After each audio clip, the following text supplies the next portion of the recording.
Hello, welcome. We're doing more Final Fantasy XIV Endwalker MSQ, and yeah, let's get into it.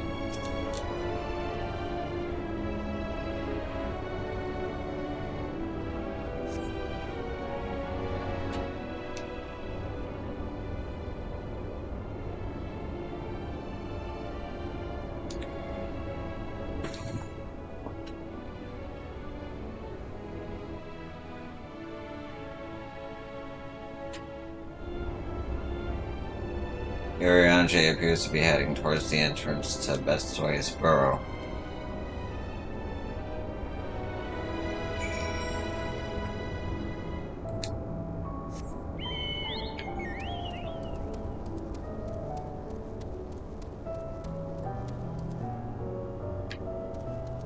Talk to everybody already.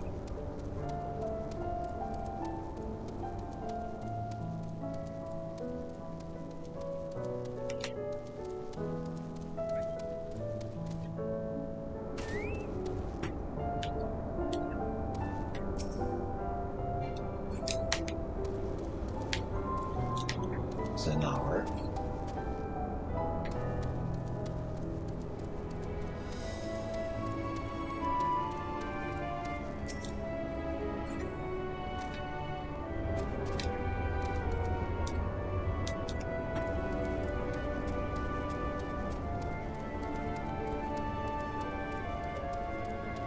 Okay then.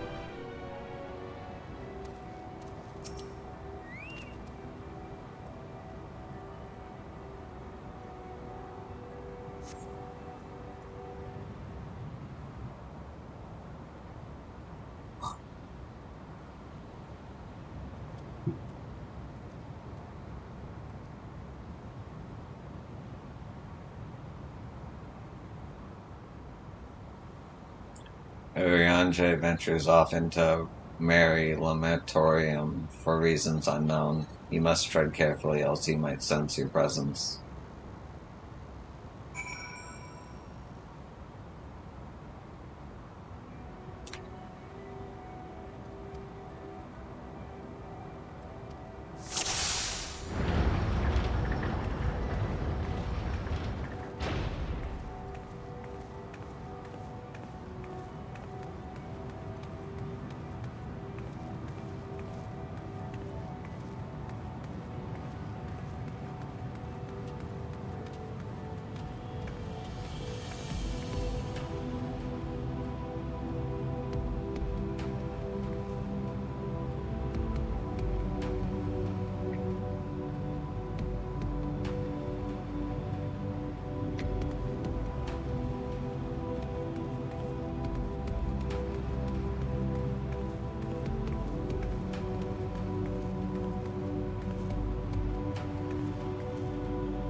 Thine arrival is timely as ever.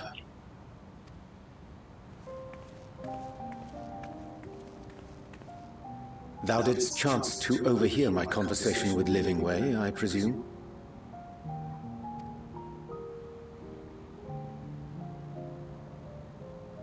'Twas not mine intent to move in shadow. Nevertheless, I have been asked to do that and more yet again. Is it so plain that these strangers could intuit it at a glance? My capacity for silence and secrecy and duplicity. When Grahatir did contrive to deliver the first at the price of his own life, I was complicit in the scheme. A sacrifice averted for a mercy. Would that I could say the same for Menphilia. One life for one world.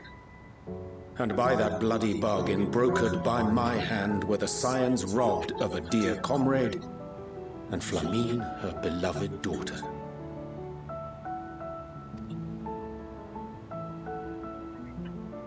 Two souls, whose selflessness was beyond measure, whose resolve was unshakable.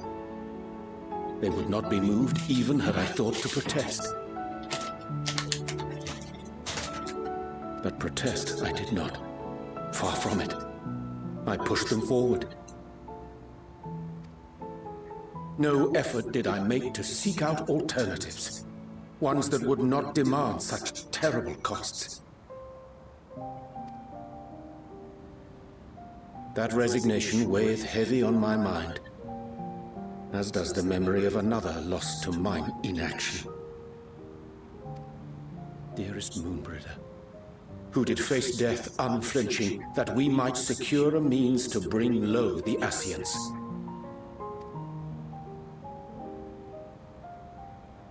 In her hour of need, I did naught. Dutiful disciple of Louisoix, ever looking to the greater good. Had I shut mine eyes and bid her live instead, mayhap she would be with us today.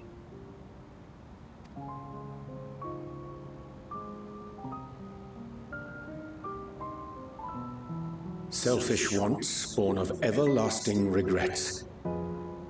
Most days I put them from my mind, but could think of naught else when asked to swallow the same bitter draught. Subterfuge and sacrifice. Mayhap the right moral choice, but one I regard with great trepidation.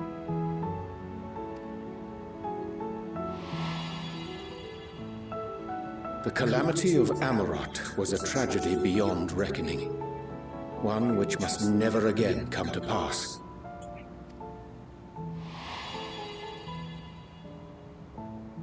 Thus must we struggle, haunted by ghosts of those we have lost, clinging to those we pray we can yet save.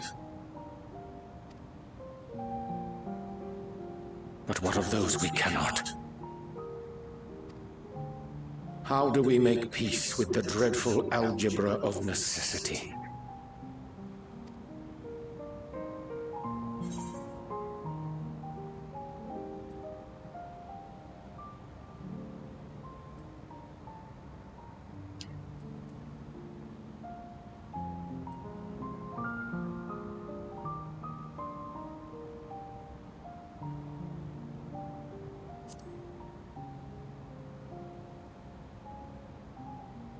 Sage counsel indeed.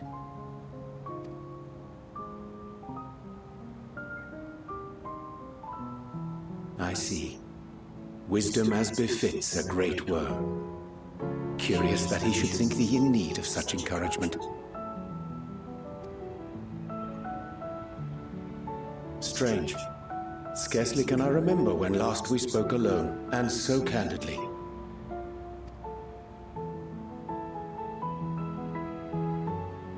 I thank thee.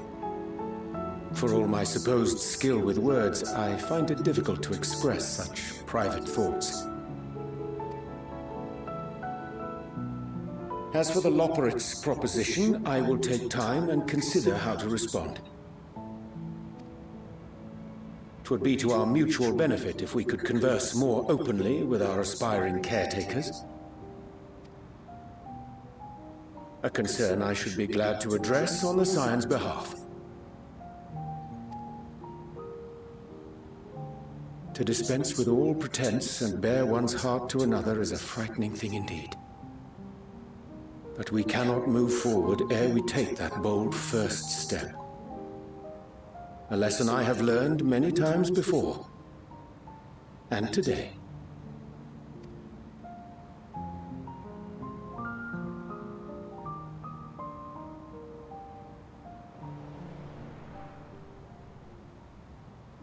What are they saying? Curse these ears and I bugger all! No matter. We've got our plans.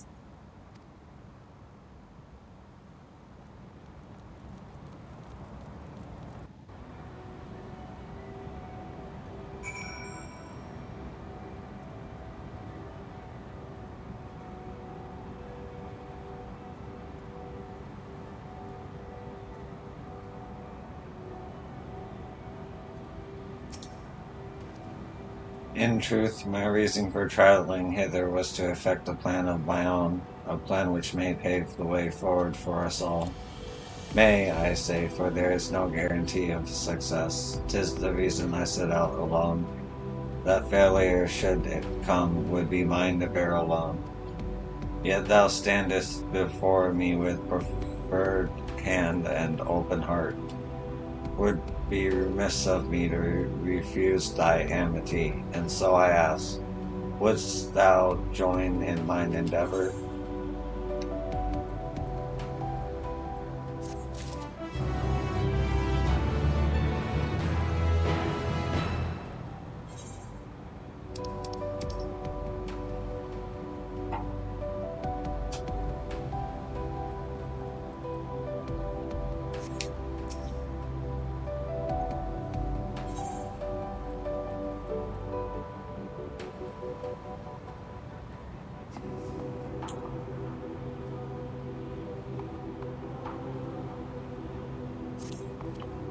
I thank thee for accompanying me. 'Tis a simple plan, in truth. We shall not be long away from Bestway's burrow. Difficult decisions must need be made in the coming days, but I nevertheless believe we are all of one mind in our desire to save the people of Adverius. To make clear our resolve to the Lockerites, I would offer them a gift, but its making doth require a most singular ingredient.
Ah, an abundance of spongoi. Excellent.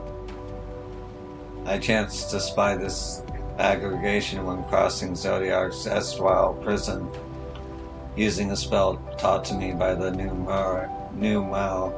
I believe these shall suffice for the gift I would fashion. Then Magitech requireth considerable concentration. However, might I prevail upon thee to stand watch whilst I perform the incantation?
Surveying the nearby area,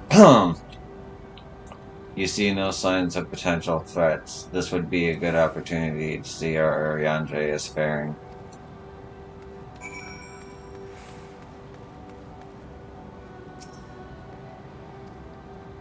Urianger remains fixated on his work.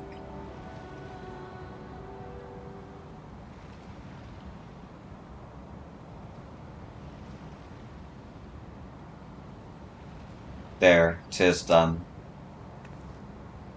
A Magitech, a magic ink, every ounce as infectious as the crafted by the new Mao. Rare is the occasion I would conjure mine own, but it is nevertheless the most useful skill. The resulting product is admittedly possessed of no preternatural properties, but its hue is one of mine own choosing, which I pray the Loperates will appreciate. Yo, Urianger, oh thank goodness, I thought you had been eaten or had perhaps fallen into a crater.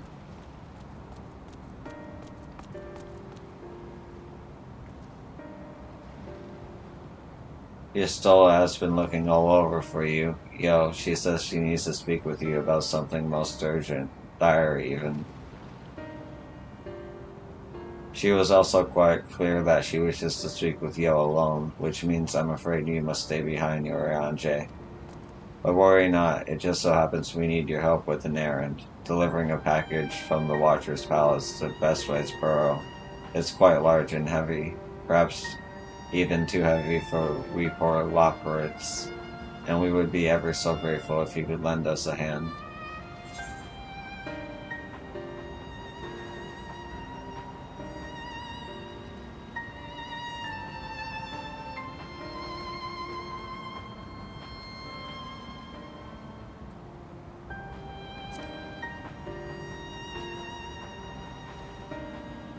Are you insinuating I would betray the trust of Heidelin's chosen, or worse, do anything to risk getting on Yestola's bad side?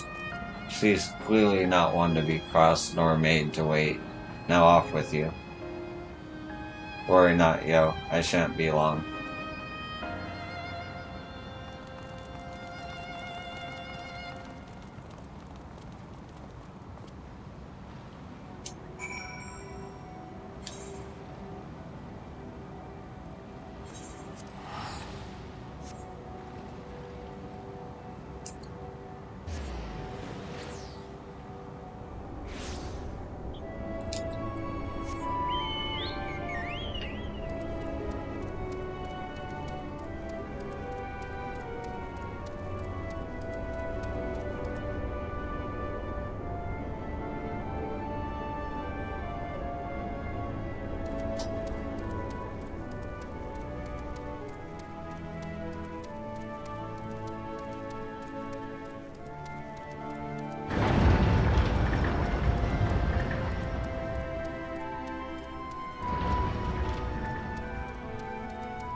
Everything is alright with your Oriange then. That's a relief.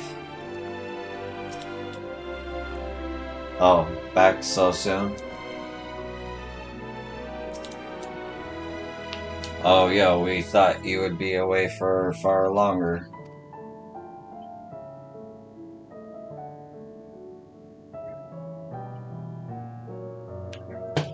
Ah, a dire emergency. I said no such thing. But as you are here, I could use your assistance with one small matter. Running Away, a companion of Growing Ways, apparently has made much to tell us of the final days. The problem, however, is that he is determined to live up to his name, refusing to stay still long enough for us to hold a conversation. Is there anywhere he's likely to stop and rest, or perhaps there's a way to slow him down? What's the rush? I was thinking we should wait here, maybe enjoy a cold mug of carrot juice and no, sigh. Well, if it's really that important, you can try using these balls of mouse flesh, not to be confused with the other thing. Running Away's other notable feature is his incessant chatter, so you'll have no trouble finding him in a crowd. And when you do, try lobbing your balls at him. Crude, but if it proves effective. He was here in Greatest Envel when last I saw him. Let us split up and find him.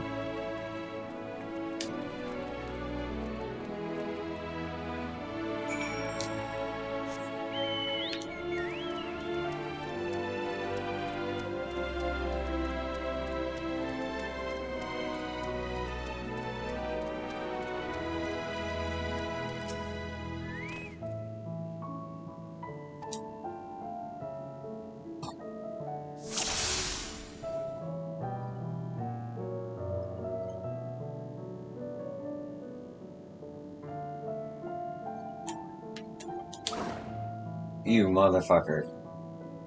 What happened? Right in my view.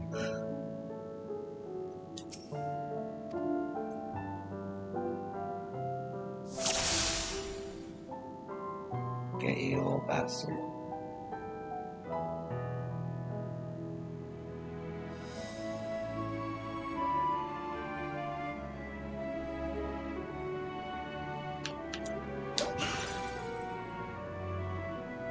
Oh, that's smart. It was meant to be a joke. It isn't funny.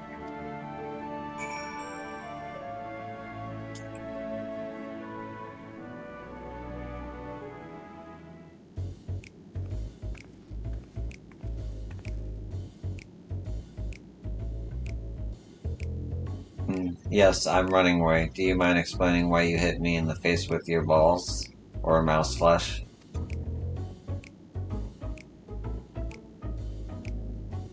I'm highly knowledgeable about the final days. Ah, that's the most ridiculous thing I've heard since I woke up. Who told you that joke? As if we've got time to look into the final days when there's so much to do before the Great Voyage. It's true that Heidelin did impart to us some knowledge of the event, but I know about as much as any other Loperate around here. Less, probably. I don't know why anyone would think it's funny to go around telling people I'm an expert, but they better hope I don't get my paws on them. Sorry I couldn't be of more help, but if there's nothing else, I've got work to do. And I'm off.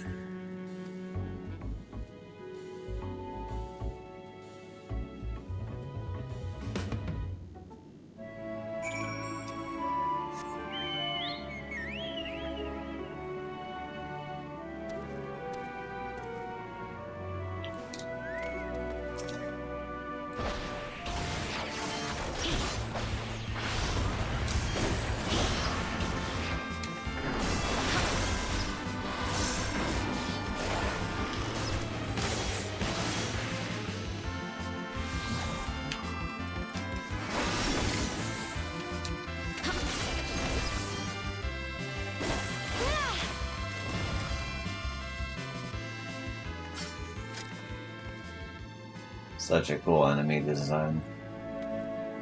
Okay.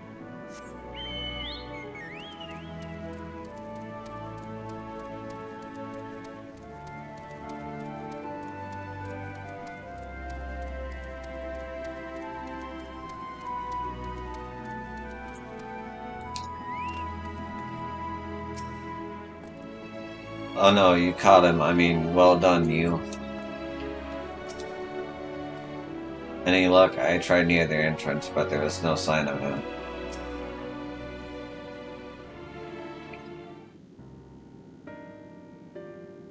I couldn't find neither hide nor hair of him. How did you fare? So he knows no more than the others? Care to explain yourself, growing way? Well, you see, I misremembered. Yes, that's it. I misremembered. Terribly sorry about that.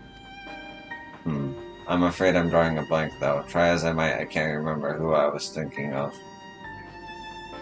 On an unrelated note, what of Urianger? I assume you spoke with him earlier, but did he say when he'll be returning?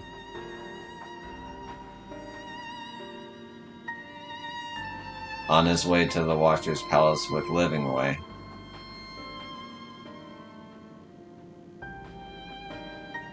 Between Growingway's sudden lapse of memory and our lack of other leads, maybe our time would be better spent lending Urianger a hand. What? Now hold on a moment. It's all coming back to me. Yes, I remember. The information you're looking for is in the archives. Yes, that's where you'll find all sorts of useful knowledge, including that pertaining to the final days.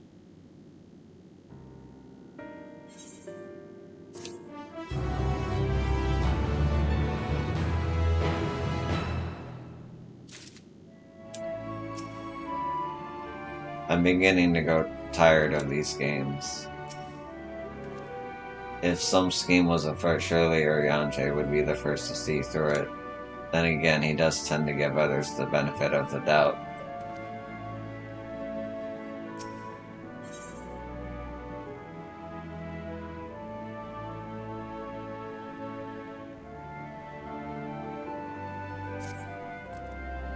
Oh, what to do. I promised Livingway I would help, but no, I promised I'd help, so that's what I'll do. The archives are on the second floor of the main plaza at the eastern wing. Follow me. I suspect the law pirates are up to something, but if there's aught to be learned of the final days, I think it best we play along. For now, at least.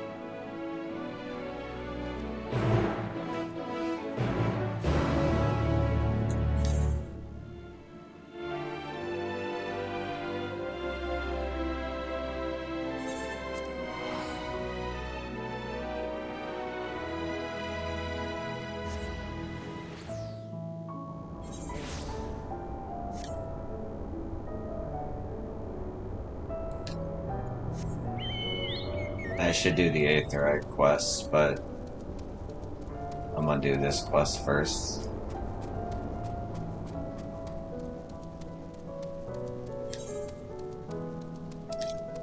Ah, son of a bitch, you're up there.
The architecture of this place is impressive, though more than a little confusing to navigate.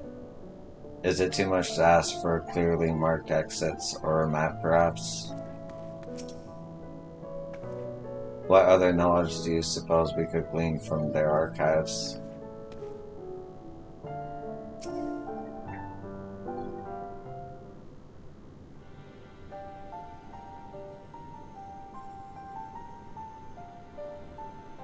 The archives are right through this door, but it seems to be locked. I guess we'll just have to go and find whoever has the key. Going away. Enough. If you have naught else to tell us of the final days, you only need to say so.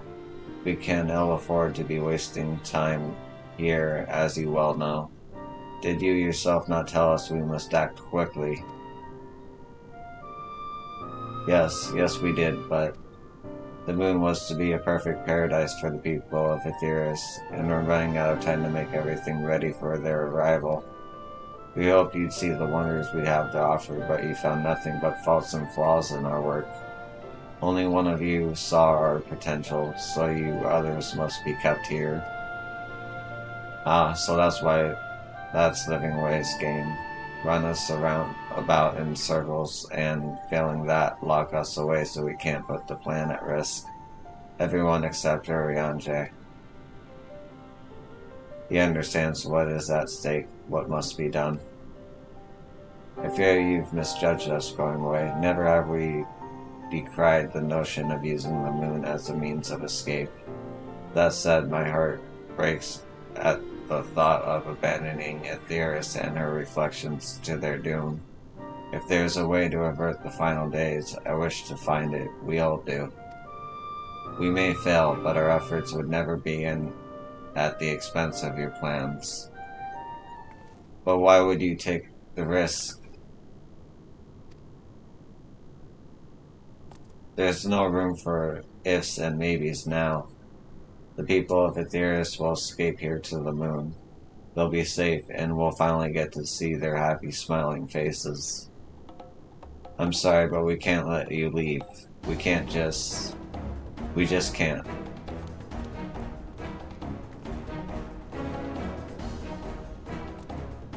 Do what you must, but try not to hurt them. I'll be back in a moment. Don't do anything rash while I'm gone.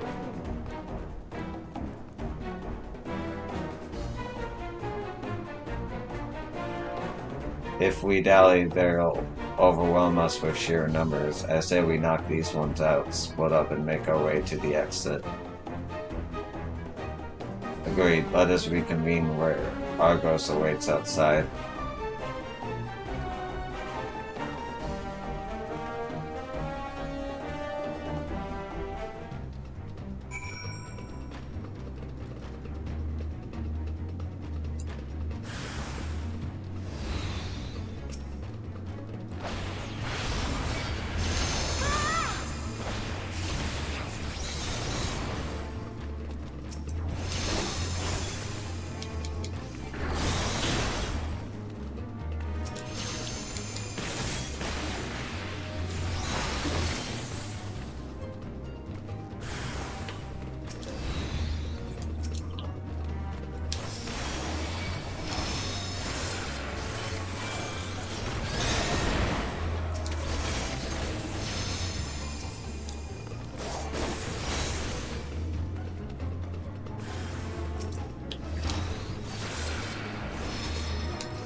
Oh, wait.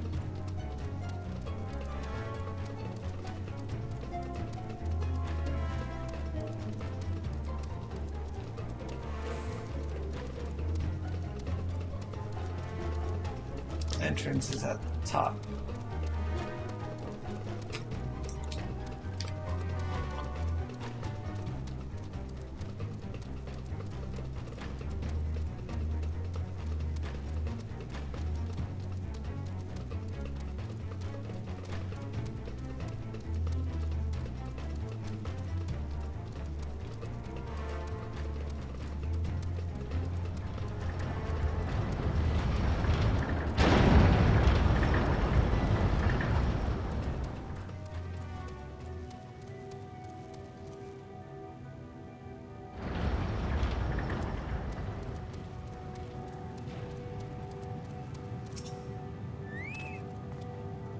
There you are, didn't rough them up too badly, did you?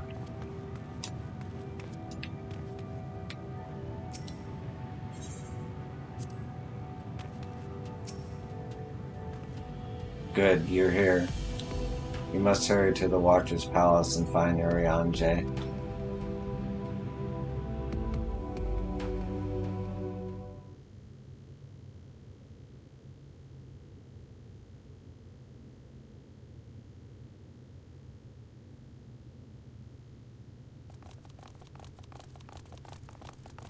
And what, pray tell, do we seek at the Watcher's Palace?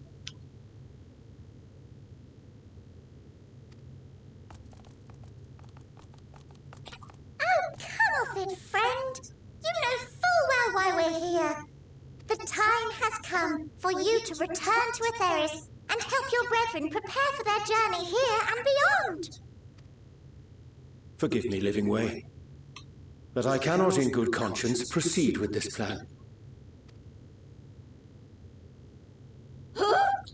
But what about the final days? The death and the doom? Oh, we have to hurry before it's too late.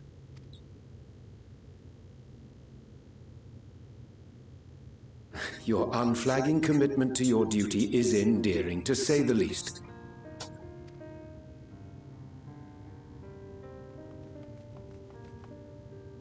Oh, bugger!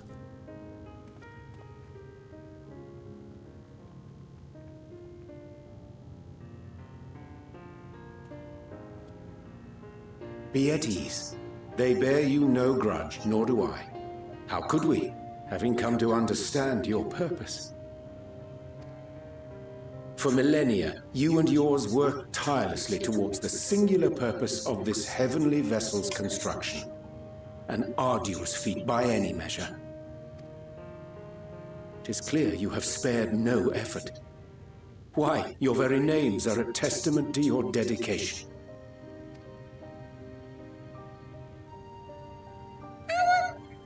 Our names?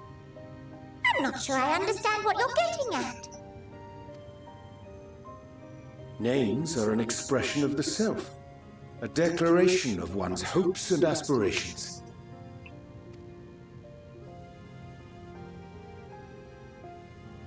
Your use of contemporary, uncomplicated nomenclature doth ensure clarity of purpose. There can be no doubt that your love for the people of Atheris is boundless and pure.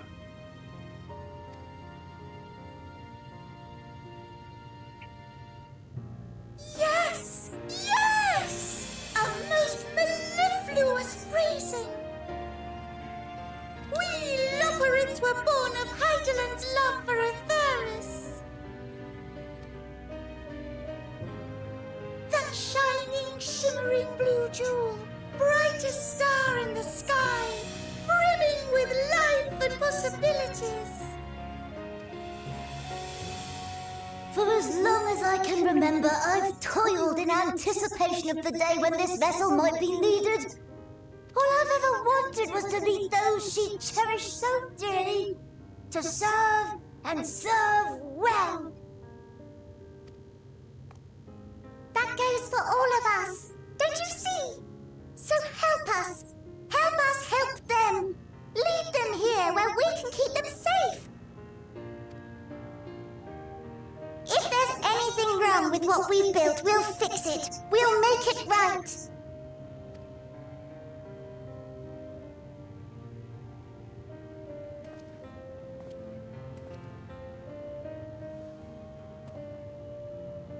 Your works want not for repair. Yet there remaineth much for you to learn of men, and your own kin besides.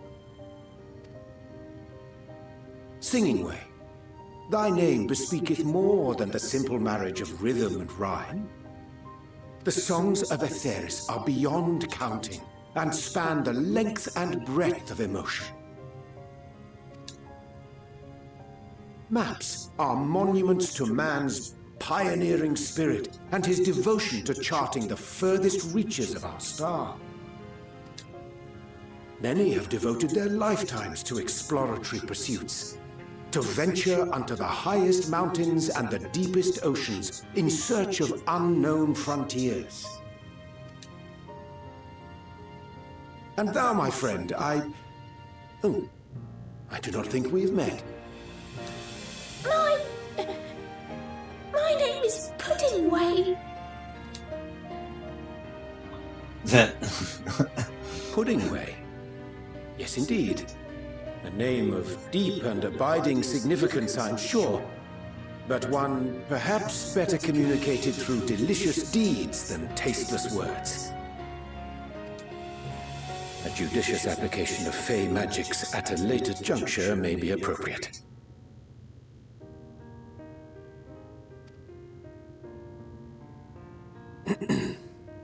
And Living Way. 'Tis no easy feat to convey the significance of thy moniker. When I was a bookish boy, a dear friend of mine was fond of peppering me with questions as I read, to my occasional annoyance. One day, I posed to her a question of mine own. What doth it mean to live? After much contemplation, she proffered this answer. The anticipation of a half-read story's conclusion. The hope today's mistake may serve as tomorrow's lesson. The wish that a new acquaintance may one day call thee friend.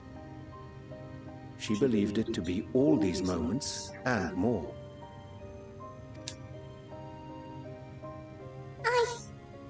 I want to understand, but...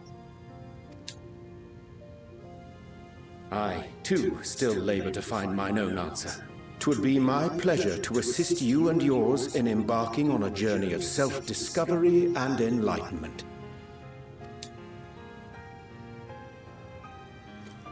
For thee.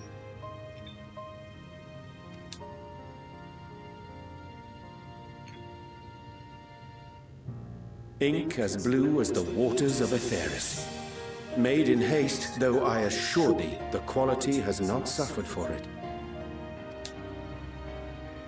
The people need not be persuaded by honeyed words. Nay, I have faith they shall do what is right in due course. Until they do, I beg your patience, friends. And with that ink, let us fill the empty pages of Living Way's compendium.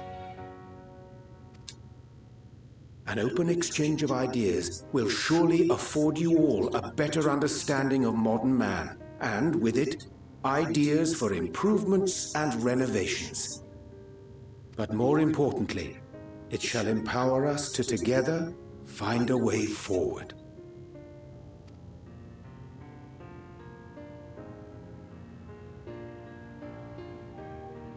I hope you're right. Thank you for this lovely gift.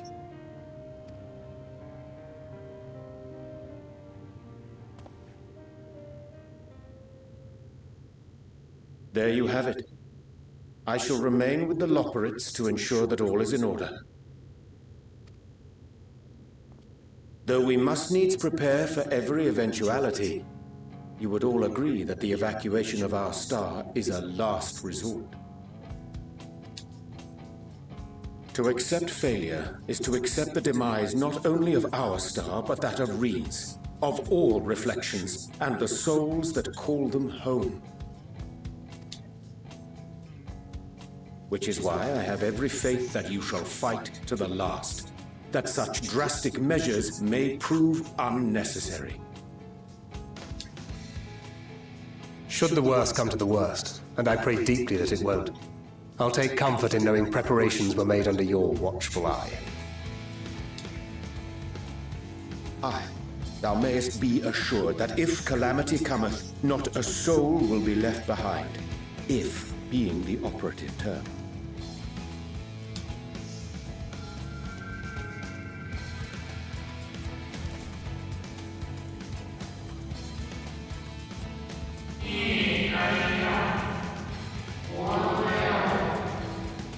That flower, how came it into your possession? Bleh.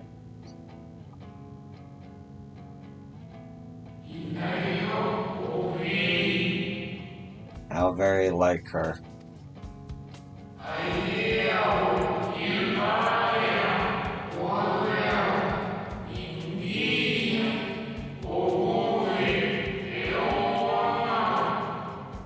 Guided by its light, you may come to know her true intentions, intentions which remain a mystery even to us.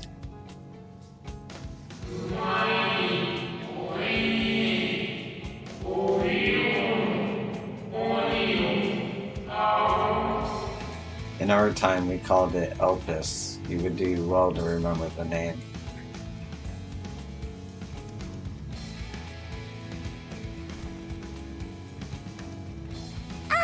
I hate to interrupt, but I feel like I need to make amends for all the secrecy. Think nothing of it. We haven't been the most gracious of guests. Do convey our apologies to Growingway and the others. But of course!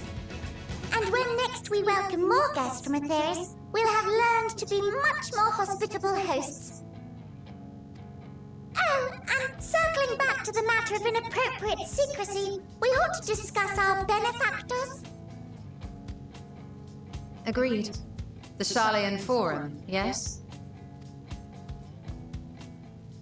What? How did you know? The more I heard, the more obvious it became. The Forum's aims align closely with those of your anonymous patrons. A telling coincidence would be an understatement. Though had we not taken it upon ourselves to peruse certain restricted tones in Labyrinthos, we might still be unaware of their plans. But let us continue this discussion upon our return. I dare say we have kept Alphino and the others waiting long enough.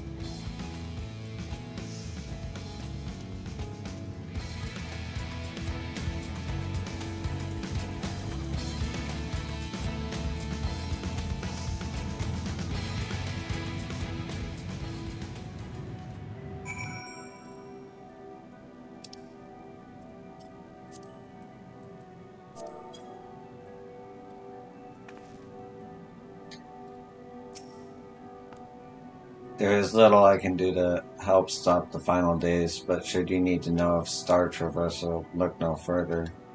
Such knowledge I can offer in abundance, so do not hesitate if you find yourself wanting.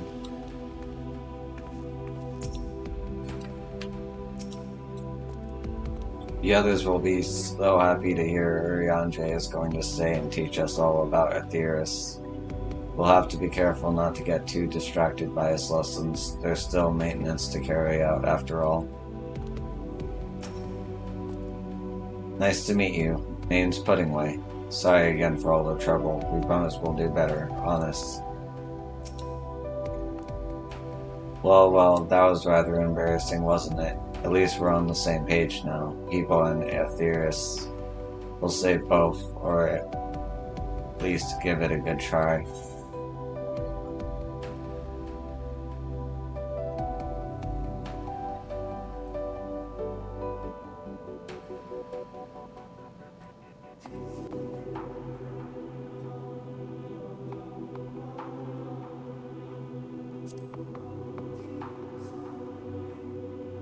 Oh well, I'm sure he'll be glad to hear it.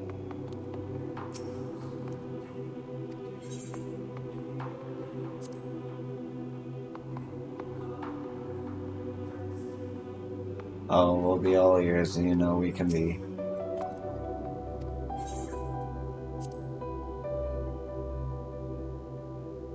Well, it's not as if we've been waiting 12,000 years to meet the people of Aetherus. Oh wait, we have.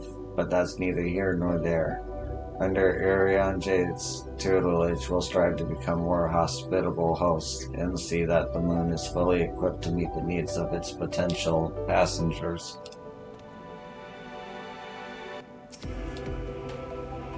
A declaration of hope and aspirations. I hadn't thought of it that way before. The Loperites may be in good hands now, but that doesn't change the fact that their plan is a last resort I'd rather not employ. Let's see it doesn't come to that for the first and for all the other reflections. The Loperites think so highly of the people of Aetherus, yet it seems this evacuation plan is the only way they know to express their adoration. If we had been more clear in our intentions from the start, mayhap we could have avoided this wrinkle. Something to keep in mind in the future.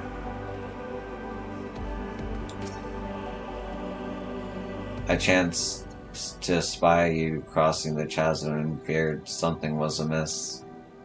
All is well, and more importantly, I have been given the opportunity to behold a wonderful sight. Keep the ellipse close, and its light will be your guide.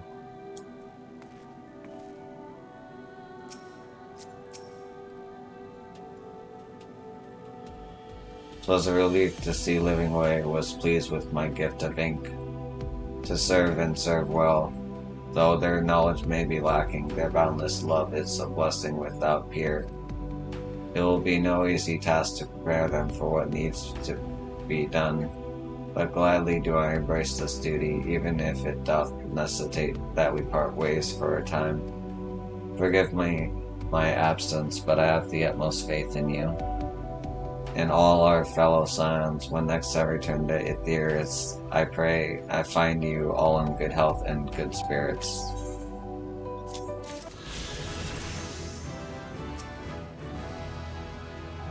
Nice. I need not remind you of the dangers we face, nor the countless lives at stake, but both in the source and in its reflections. Go with courage, my friend, and pray give the others my regards.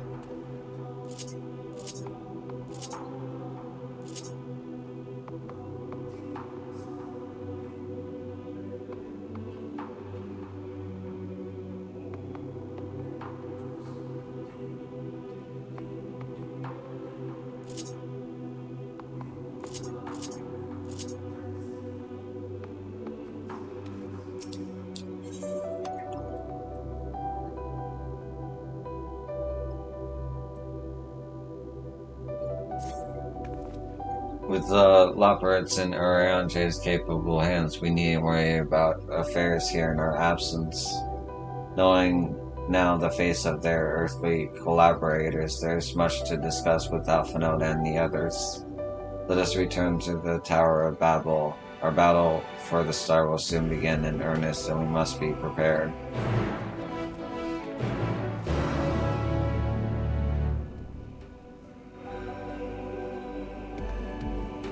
Okay.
I'd forgotten how cold it was here in Garlemald, a testament to the Loperites' ingenuity that I felt no discomfort on the moon. Gods, I can scarcely believe we went to the moon and back. But we'll have time to reflect on that later. Right now we need to head back to Camp Broken Glass and deliver a thoroughly detailed report to Lucia. I'd like very much to know how everyone is getting on here as well. They'd only just begun to treat the tempered prisoners when we left. I share your curiosity, but warning our allies of the final days is of greater importance. I speak not only of the contingent, of course. The heads of state of every nation must know what we have learned. We know not when or where or in what manner the final days will begin to manifest, and so we must see that everyone is prepared. Agreed, though we may wish to stress the importance of discretion lest the public be sent into a panic. Not that anyone in a position of responsibility should need to be told as much, but it bears repeating. Anyway, first things first, to Camp Broken Glass.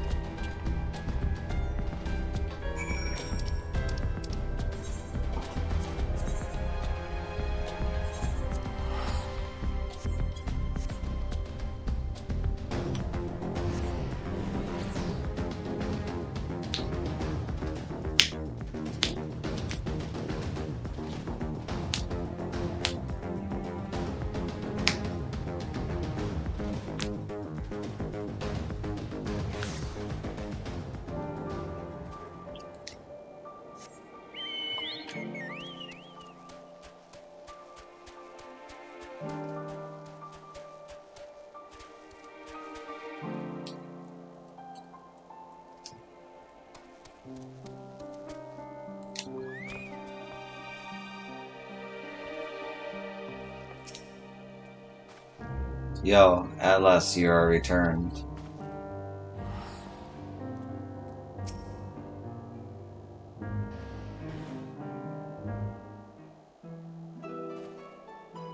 It's good to see you all again. No worse for your lunar adventure, I hope. We've done what we can for now, and believe me, we intend to tell you all about it. But before we do, might you tell us what became of Garlemald in our absence? We succeeded in subduing the tempered inside the Tower of Babel. We took many alive, but combined with those who were already in our custody, the number requiring care has grown exponentially. The inclement conditions here have made it difficult, if not impossible, to treat them all here, and so we have petitioned the aid of the allied nations. Some are understandably hesitant to proffer assistance, particularly those that were but recently subjects to imperial occupation. That said, several others have agreed to grant them refuge for treatment. With the assistance of your fellow Scions, we endeavored to see them safely transported and subsequently cured of their tempering. Will all the tempered be relocated? Not all, no. We have sufficient shelter to attend to those whose treatment has begun, and enough healers have volunteered to remain until their patients have recovered. Julius is one such patient, though he is not yet fit to receive visitors. Truth be told, it was a miracle he and those in his company were not harmed in the chaos. If not for Alphinaud and Alizé's timely assistance, I dare say none of them would be with us today.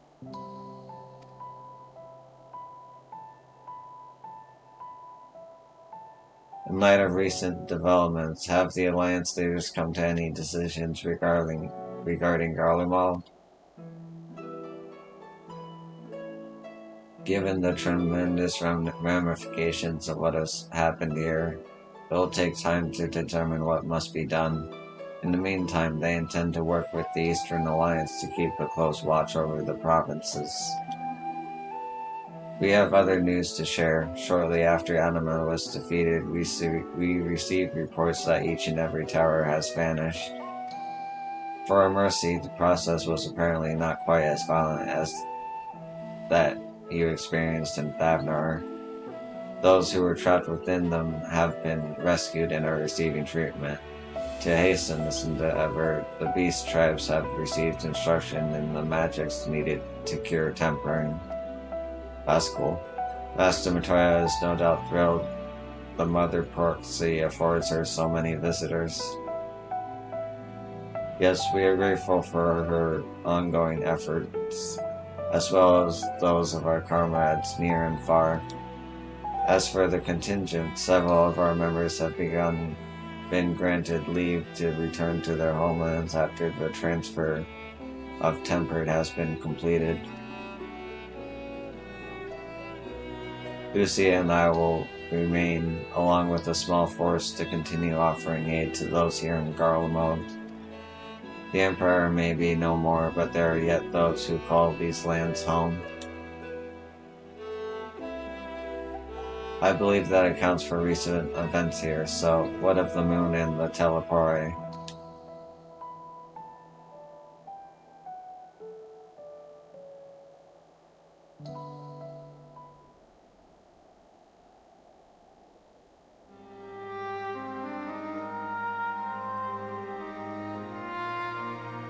The final days, gods, I prayed your victory would mark the end of our troubles.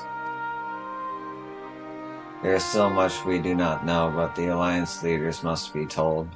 Would you be willing to contact them in our stead?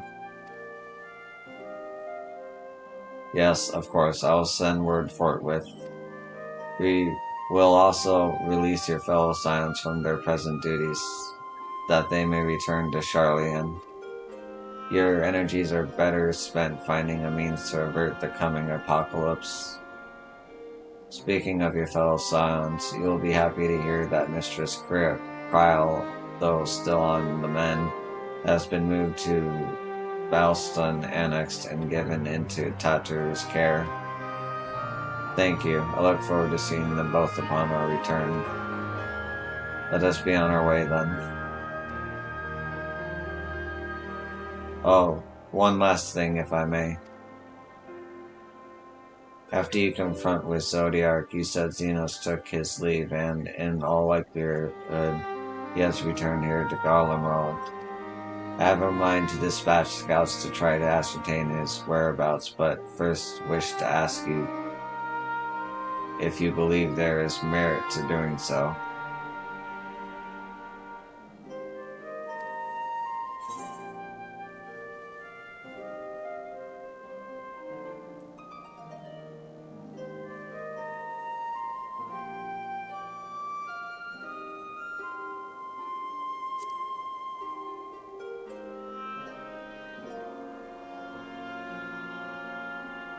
Aye, you're the only foe he considers worthy. And even if my men found him, who but you could even hope to bring low that monster? Pray forget I entertained the notion. While on the subject of Xenos, the 10th Legion has made an official proclamation. They denounce the Crown Prince and condemn his role in the Empire's downfall. His very title has become a source of shame among its former subjects, and its continued use serves only to hinder relations with foreign nations. For this reason, he has been declared as Xenos Fedor Galvis, outcast and enemy of Garlemald.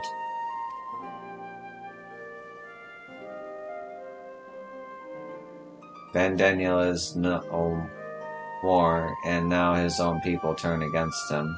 It seems he's not but his bloodlust to keep him company. Better that than an army to see it stated. At any rate, I will not keep you longer. I pray you safe passage back to Charlian.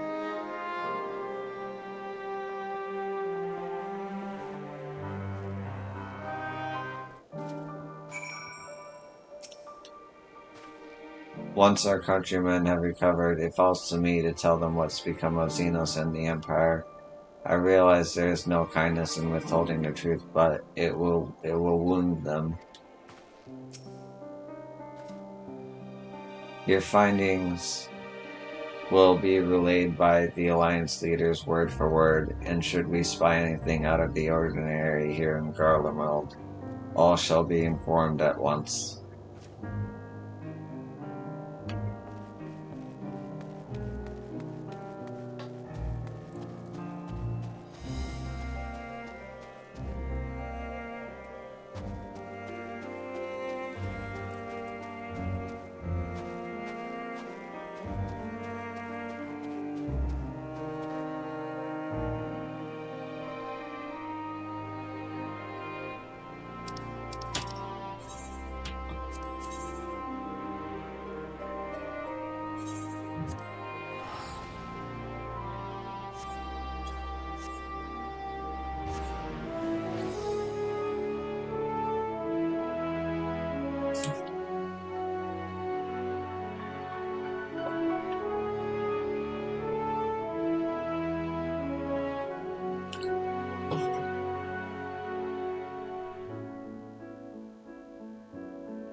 Why?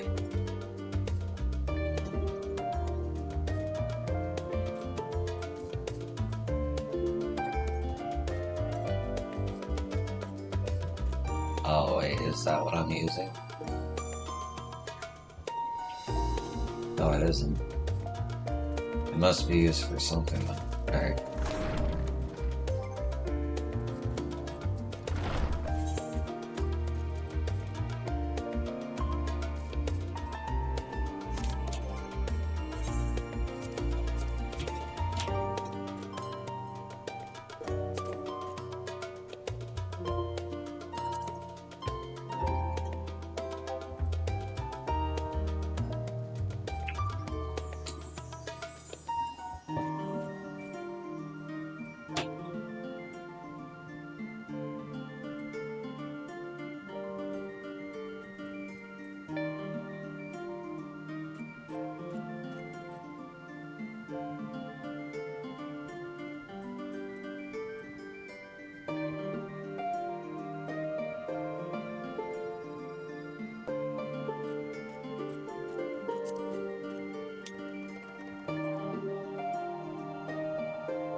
Yeah, I'll go with that.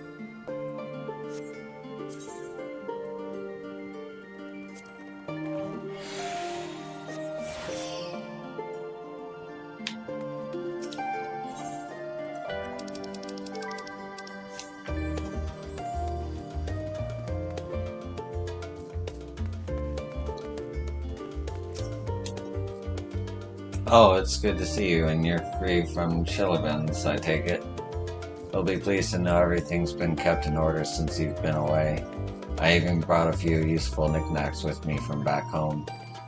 But no sooner had they arrived than I received word of Cryo in poor health, and you on the moon. If you meant to give me a fright, you succeeded.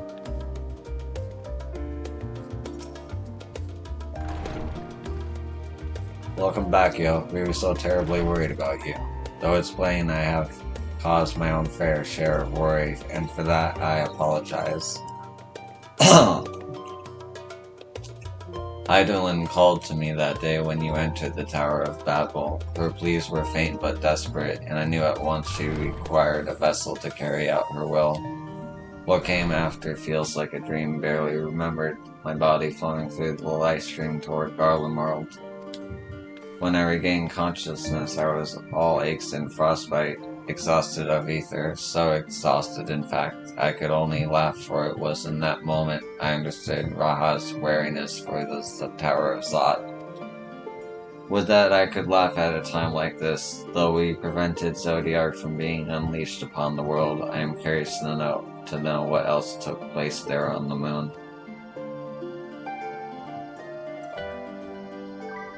Perhaps we should wait for the others to join us before you give your account. Let us reconvene in the main hall once they've arrived. For a blessing, I've recovered enough to get out of bed. Even if I hadn't, I could not well miss your recount your exploits on the moon.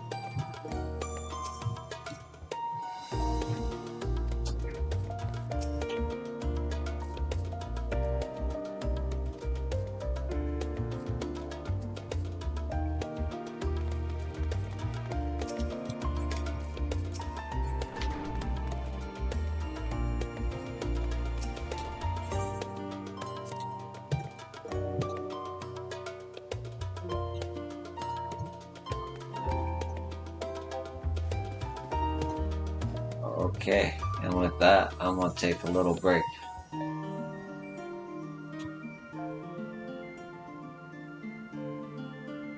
I'll be back.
And I'm back.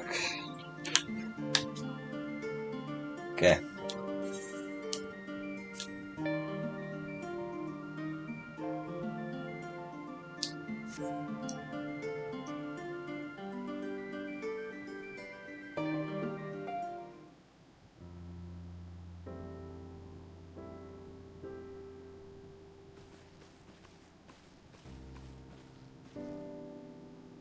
Sorry to have kept you all waiting. Not at all. We understand you've been quite busy. Will Urion J be joining us? Duty keeps him away, I'm afraid, though. You can explain why better. You can explain why better than I.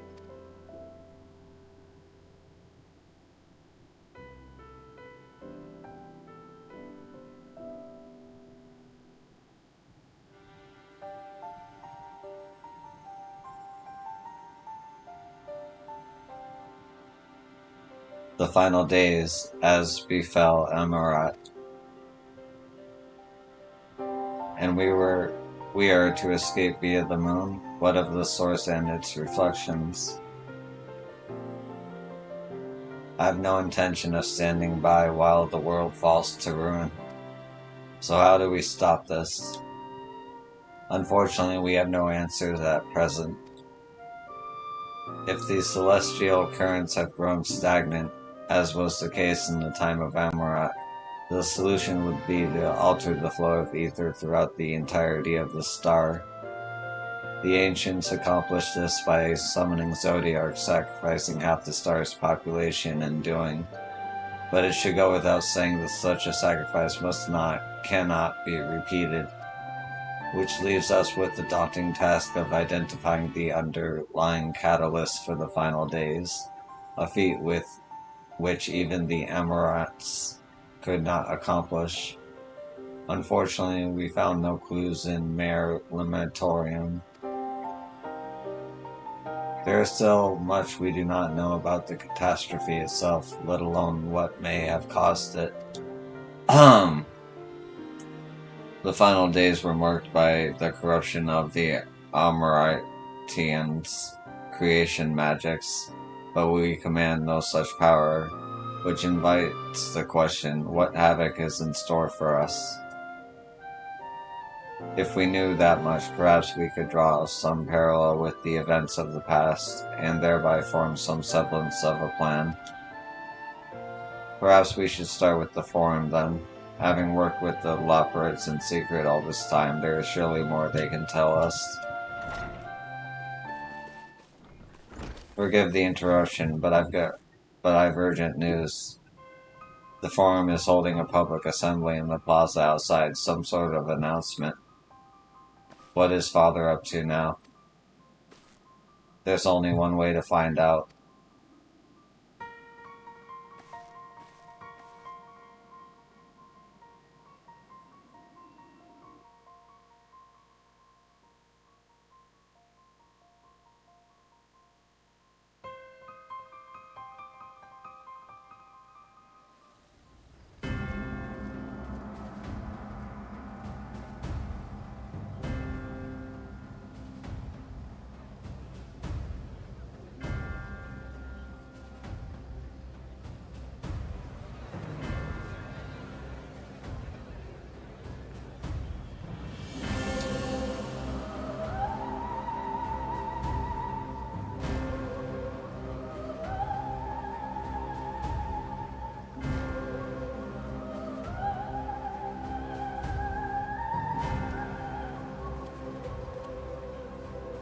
Order! Order, I say!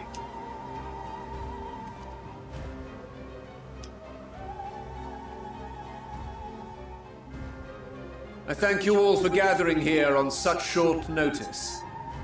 This day we must speak of grave affairs and their implications for the future of Sharlayan, nay, of this very star. Said affairs concern all citizens, and so we have called for a public assembly.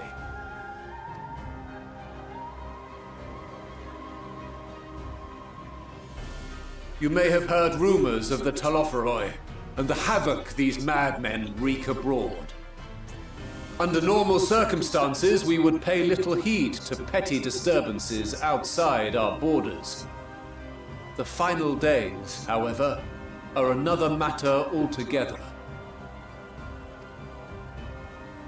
For we dare not ignore these prophetic words of Eld. The Endbearers will come, ushering chaos and calamity. the final days descend and devour the very star. I've never heard this prophecy. Is it true? Will all that really happen? Calm yourselves.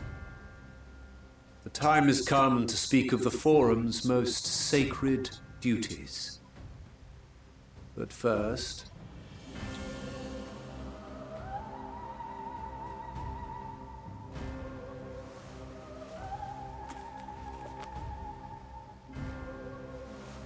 Give voice to the voiceless.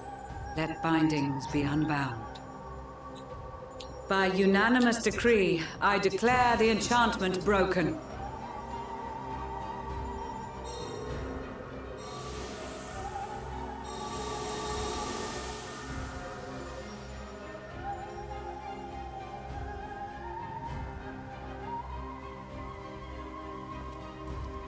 Master Leveilleur, if you would. Very well.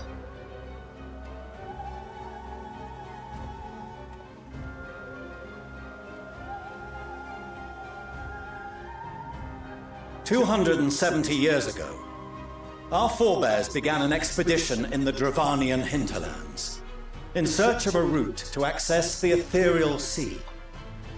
This much is public knowledge.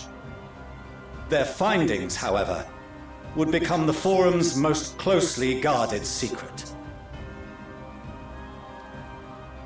What those researchers discovered in the hinterlands was not a passage unto the ethereal sea, but the very heart of our star, and Hydaelyn herself. She spoke to them of a calamity that would extinguish all life, and of a means by which we might be spared. The moon. 'Tis in truth a gargantuan vessel built to serve as sanctuary for her children and deliver them from this doom. Much like Nunkref's hope in ages past, it will bear the people of a world in the throes of death to a new home. Needless to say, this will be no small undertaking. To facilitate the great work, the Forum has maintained close contact with the servants of Hydaelyn, who presently reside on the moon. Convinced that the foretold end was all but inevitable, we began amassing a wealth of knowledge, not merely for the betterment of our nation, but in preparation for the journey to come. You reveal this to us now? By the gods, how long do we have?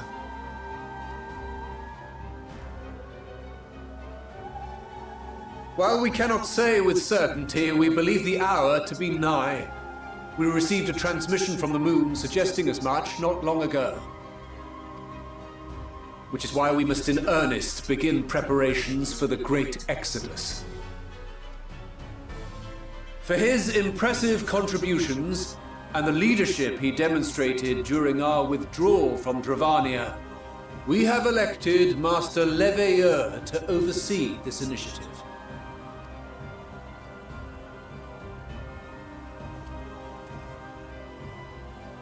Fellow scribes and scholars, my countrymen, we face a threat of unprecedented scale. We must challenge the trials before us with composure and conviction if we are to find salvation. The wisdom of Sharlayan has ever been a shining beacon in the darkness, and so it shall continue to be. It is our solemn charge to see our heritage preserved for future generations. For those who will come after, we will brave a new frontier.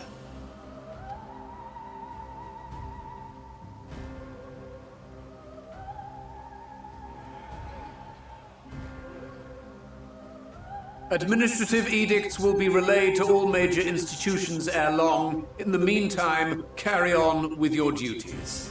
With that, I hereby call this assembly to a close.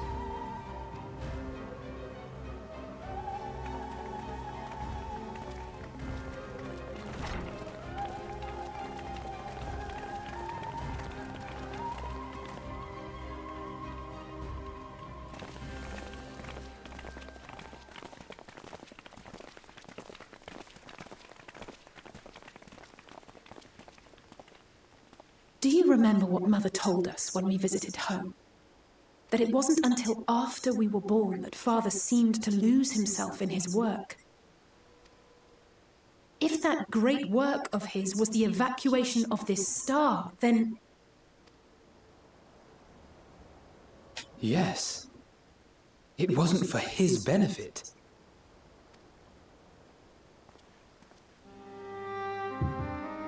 Would you mind waiting here a moment? I wish to speak with Father before we leave.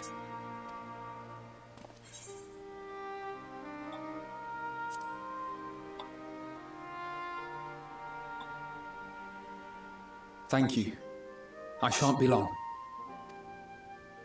If it's all the same to you, I have a few choice words to share with Father as well.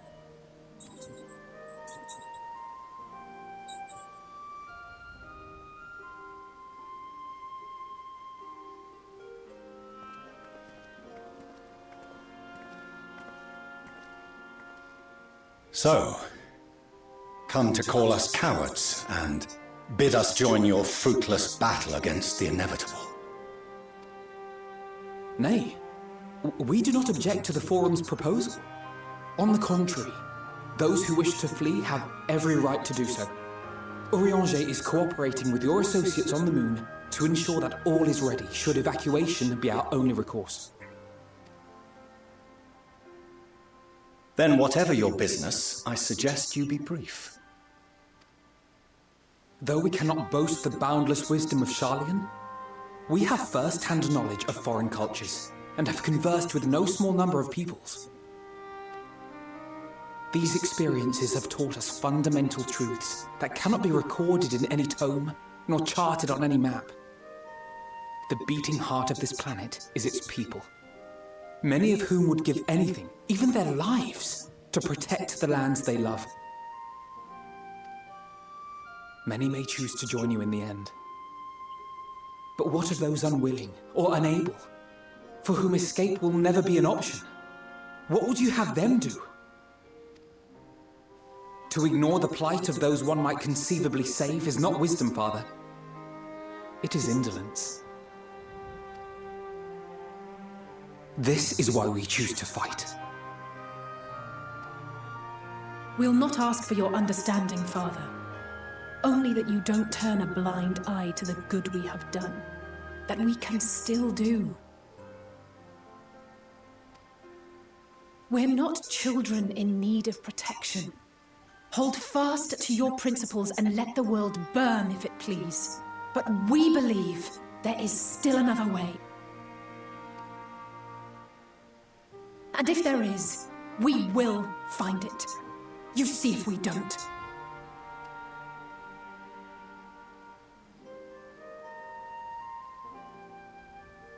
Do as you will.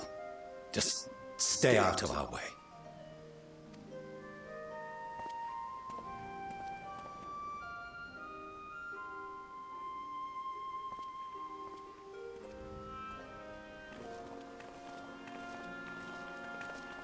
Were he not so consumed with self-righteousness, he might tell you how proud he is of you both.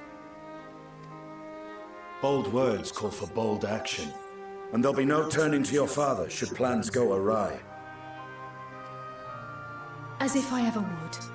So long as there are those who wish to stay and fight for this star, we have to do what we can to help them.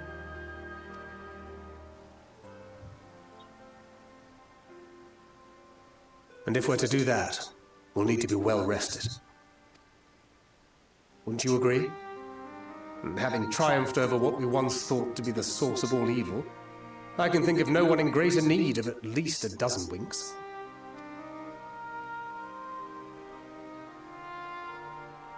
Shall we then? To the Annex, to prepare for tomorrow.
Trial tells me the forum made a rather momentous announcement. So there's to be a great exodus, is there? I'm reminded I'm reminded of my narrow escape from the Isle of Val. Realization that running the mixture of relief and regret after. Why me, I asked myself. Why me? Why us? Why now? Why wonder? There's no us use fretting over the cosmic morality or lack thereof. We're here and we'll get through this together. And who knows, maybe my luck will rub off against everyone. A narrow escape. There's no harm in praying for as much.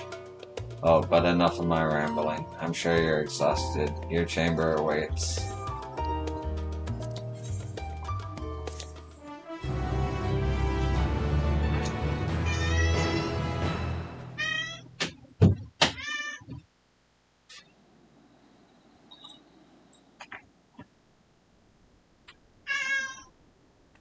Okay.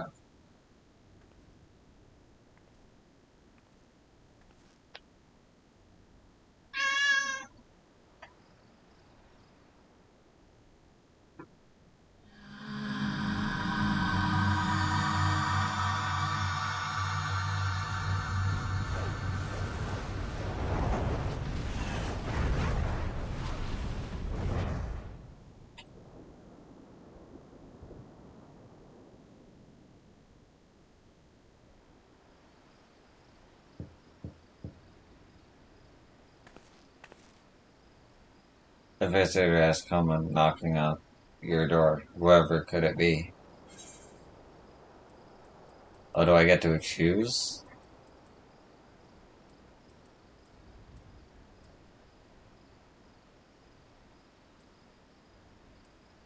That's cool.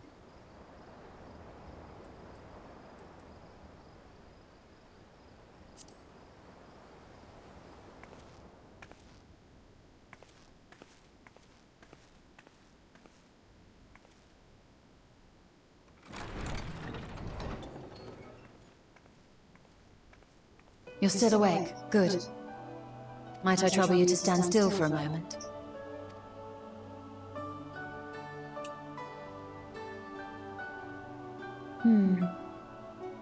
Nothing appears out of the ordinary.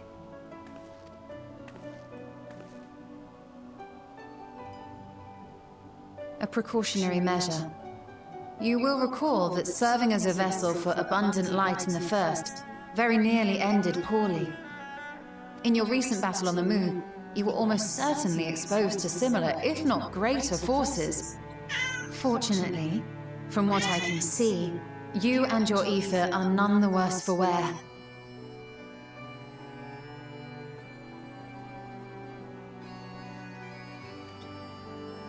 Would that Reen were here to confirm my assessment.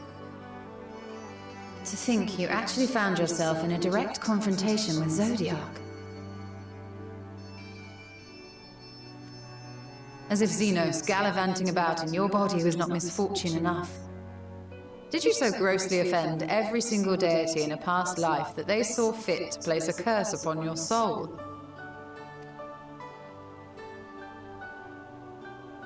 Forgive me. That was in poor taste. I recall vividly how battered and broken it was in the depths of Amarot. Would that you could have seen it with your own eyes.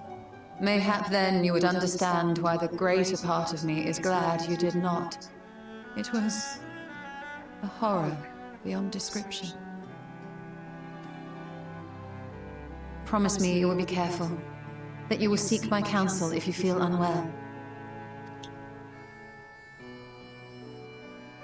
That puts my heart at ease, if only a touch. I suspect it will grow colder as the night wears on, so do be sure to stay warm. Sleep well. May the shadows keep you.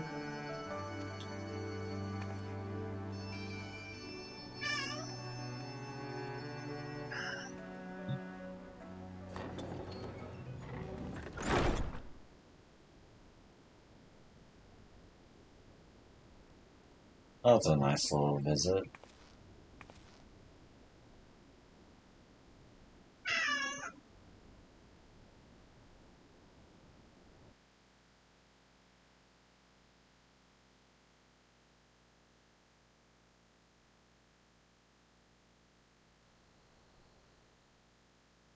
short while earlier in the Alamegan quarter.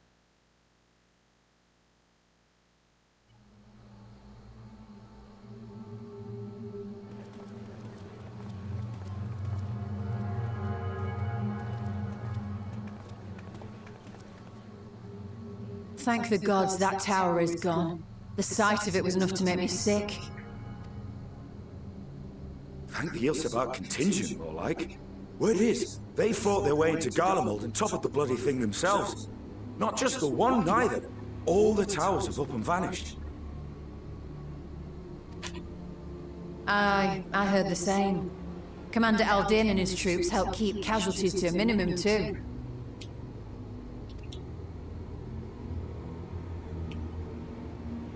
But is it true they brought back tempered Garlean soldiers? As Commander Aldin tells it, they've a treatment for that now. But don't you worry.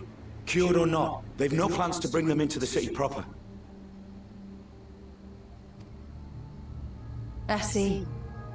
Well, that's a relief then.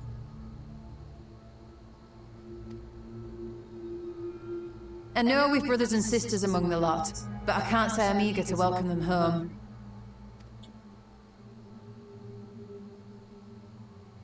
Wanted to think about it for a while yet. They're to be looked after in Alagana for the time being.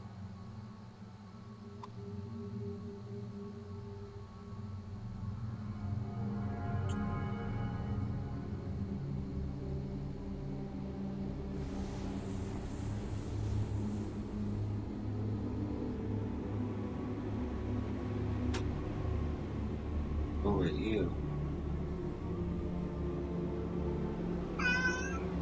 Meanwhile, in Ishgard. What you want out, cat?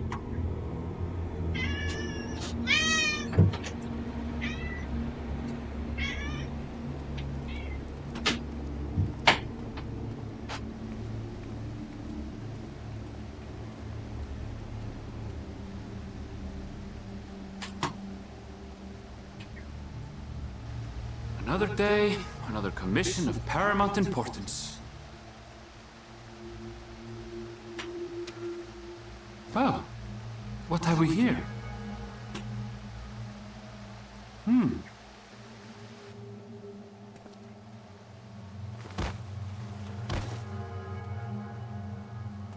Hey, are you all right?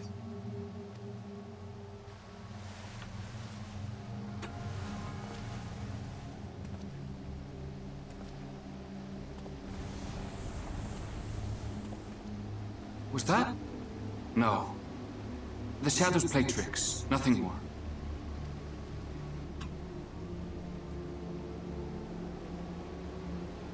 The towers are gone, and the Garlean threat is abated. And yet, why does it feel as though it's about to get much, much worse?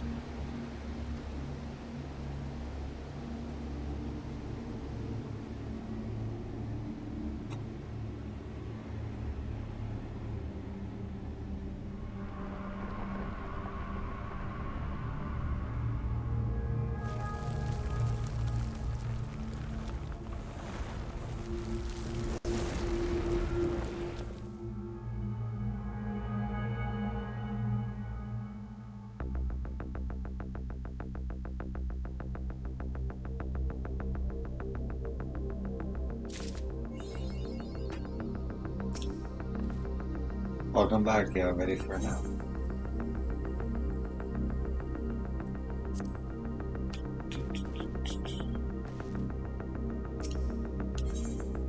Tattoo is firing a burrowing concentration. Oh wait.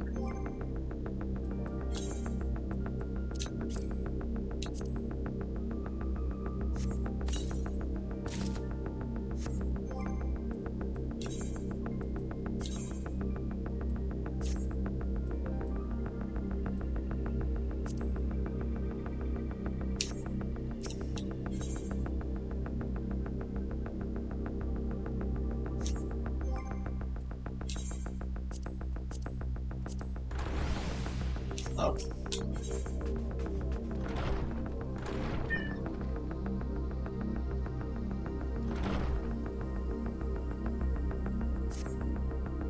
Oh, yo, I was just about to call for you. I'm afraid we received another call for assistance. This one comes from Ratsatan. The others have assembled in the main hall to discuss the situation. You must join them at once.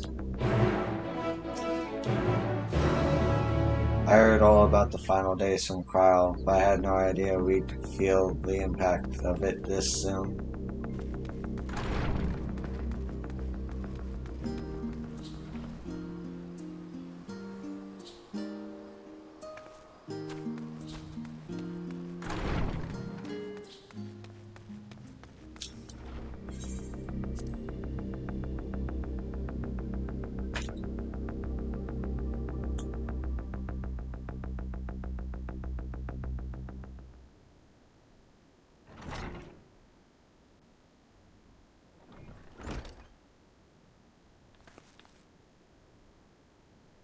Ah, there you are.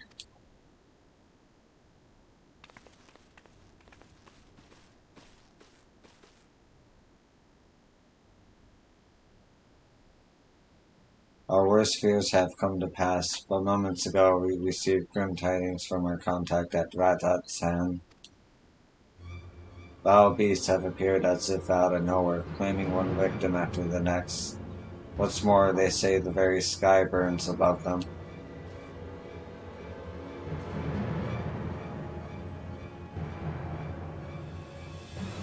Good gods, and the final days are already upon us? It would appear so. Sadly, that is all the information we have at present. No doubt the people of Ratat-Han are busy fighting for their lives. Then we must go at once. They need our help. Agreed. Kral, you'd best remain here with excuse me, and gather what knowledge you can. You're in no condition for pardon me. For a long journey, I imagine.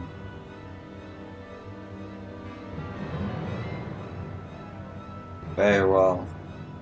Similar phenomena may have been observed elsewhere, and if so, we must know about it at once.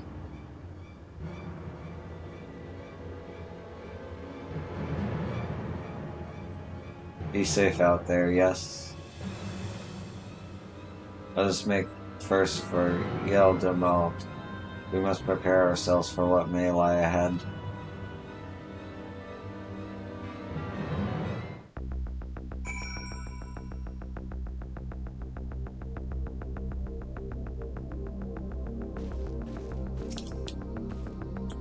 I would rather accompany you to Thavnir, but Raha's concerns are well founded. The last thing I would want is to be a burden. And so I will remain here with Tataru and do all I can to gather knowledge that might serve us in the battle to come. Godspeed in your journey, yo. In ancient times, the phenomenon was first observed in places where the celestial currents had grown weakest. To which seemed there is a stagnancy of ether in the skies above Ratzat and unseen even to Earthshaft.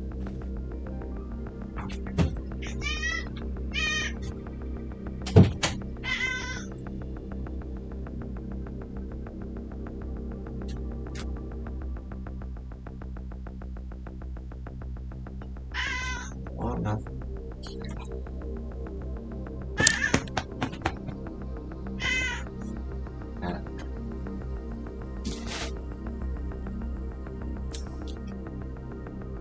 If I might, of Vertha is not enough to hold these fiends together.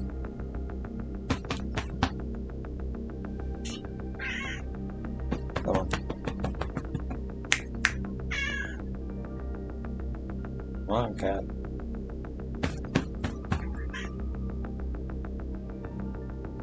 Are you coming back with him?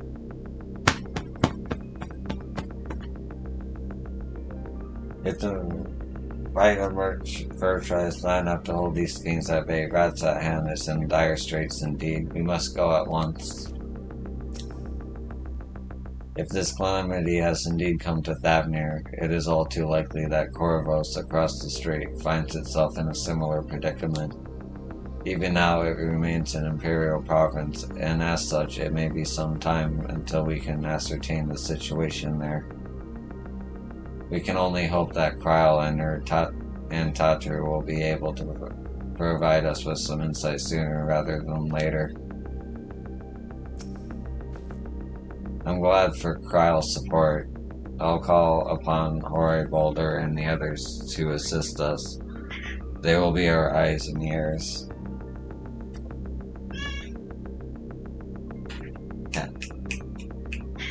Get out of the wires. See? That's why I didn't let you in the wires.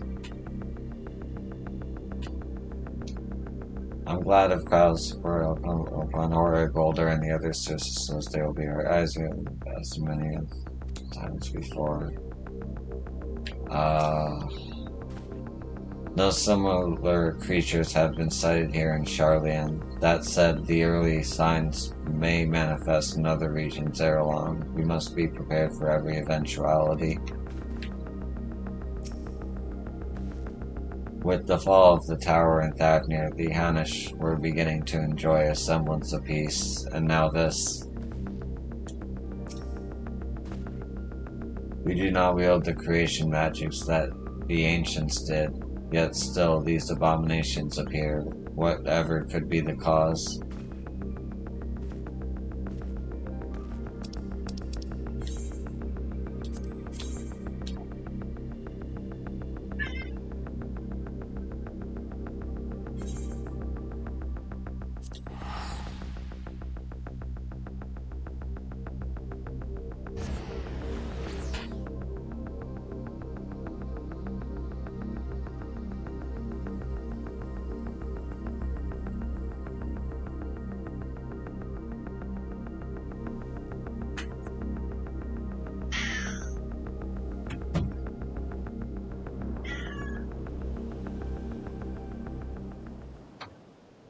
And lo, vile beasts did rise.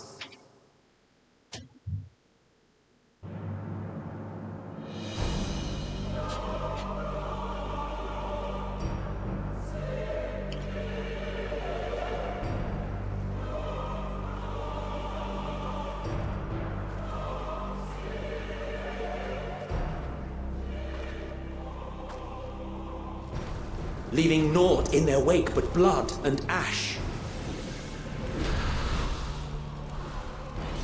Sun scorches earth and boils seas. And our sins ascend unto the heavens. Three dooms to unmake all we were.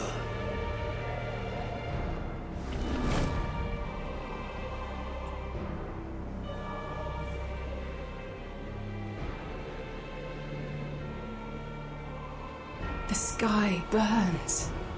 The final days are truly upon us. My friends, I trust you have heard the news. We have. What can you tell us of the situation, Your Excellency?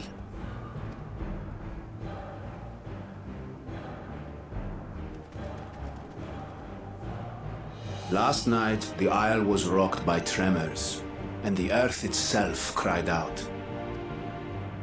Aloft, the heavens began to burn. From all about, unholy beasts, the likes of which we had never seen, came forth in fury and rage. No. To say they came forth would be inexact. The people of Radzat-Han themselves transformed into these baleful fiends.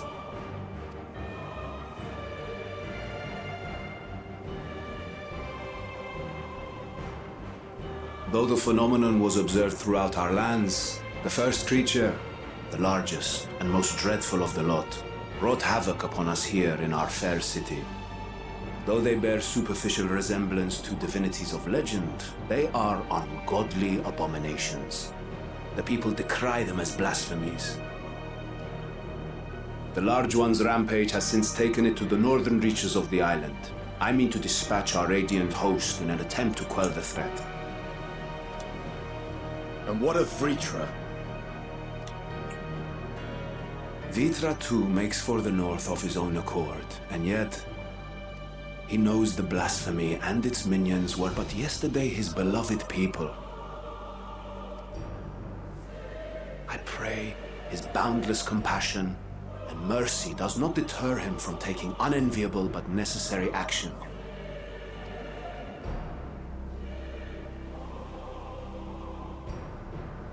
Understood. I ask that you allow us to aid you in quelling this threat. You would risk your lives to help us yet again? I have no words to express my gratitude. Our regiments approach the north from several directions, with a number of units set to depart from the docks of Jedlimat. They will make landfall in an area of dense jungle, where one can expect to encounter dangers even beyond the fell beasts we hunt. I leave you to your preparation. You will find me at the docks when you are ready to depart.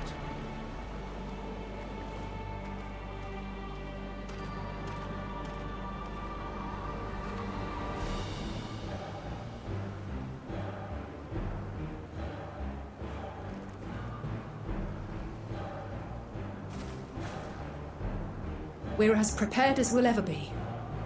Let's go.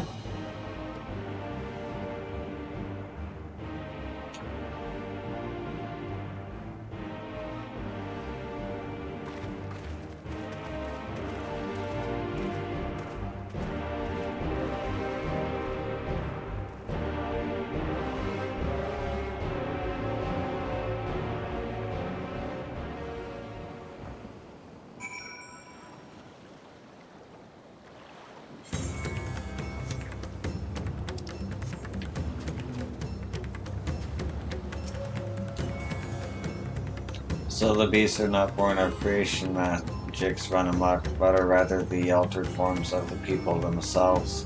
In that sense, this manifestation of the final days differs from that which would be witnessed in Amarat. And for the worse, I dare say, if any man, woman, or child could become a beast at any moment, there is no telling whence the next threat might come. You must exercise extreme caution.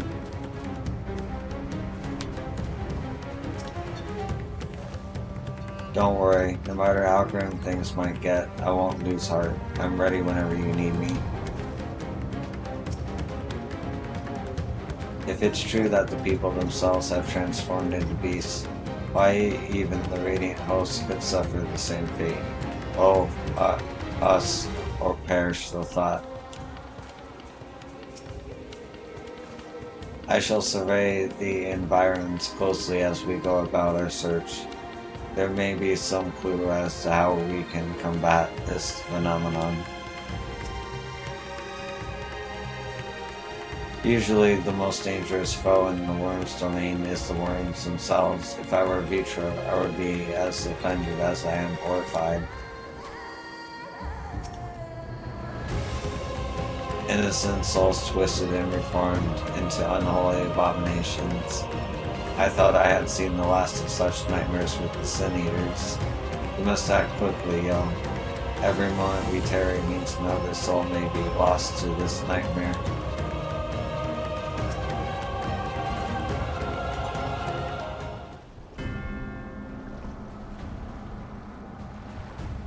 Everyone has assembled, yes? I thank you for leading us, lending us your aid in our battle against the blasphemy. Let us review our plan of attack. I would have you board this boat and circle around to the north side of the island. There you will find a dense jungle we call Vanspati. It is a sacred word home to many temples and a number of villages. Vitra and the Radiant Host have gone there ahead of us. I ask that you join them and do all in your power to destroy this blasphemy.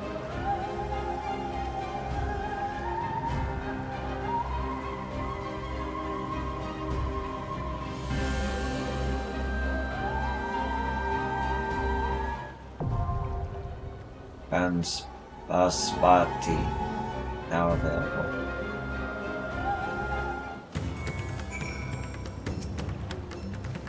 I pray we are not too late to spare the settlements with Spotty the fate that has befallen our city. Once we meet with Vertra and the Radiant Host, they should be able to tell us more of the present situation.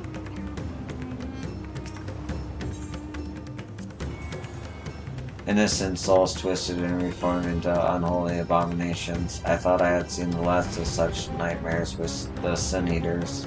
We must act quickly, yo. Every moment we tarry means another soul may be lost to this nightmare.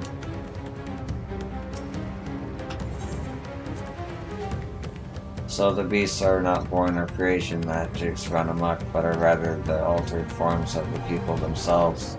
In that sense, this manifestation of the final days differs from that which will be witnessed in Amorat. And for the worse, I dare say, if any man, woman, or child could become a beast at any moment, there is no telling whence the next threat might come. We must exercise extreme caution. Don't worry, no matter how grim things might get, I won't lose heart. I'm ready whenever you need me.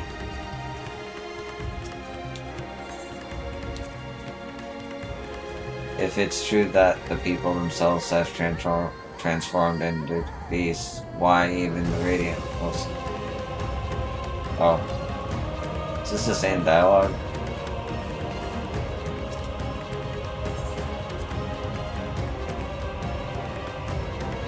I shall survey the environs closely as we go about our search. There may be some clue as to how we can combat this phenomenon. Am I reading the same dialogue right now? Yes, I am. I didn't even know. Wow. My mind might not be ready for a dungeon right now. You know what I'm gonna do? The Aetheryte quests on the moon.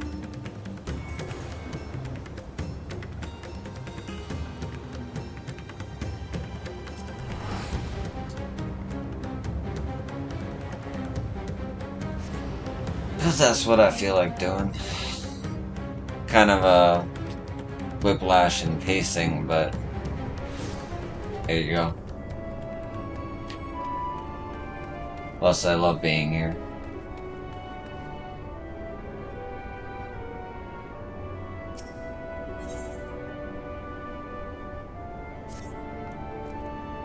Hail, person. Yes, you. Do you have a moment? You see, ever since we awoke for inspection, a friend of mine has been acting a little funny. Funnier than usual, even. I can hear him sighing from all the way over here. I would go and call on him as I do, but he always insists that nothing's wrong. I think he'd be unable to help himself from opening up to you, though. He has always been ever so fond of people. Would you mind lending him an ear or two? Many thanks to you. My name's Dreamingway, and he should be somewhere nearby. My friend's name is Dreamingway, and he should be somewhere nearby. Just follow the lamentous snuffling. I'm fairly certain I hear sounds of distress emanating from the eastern quadrant.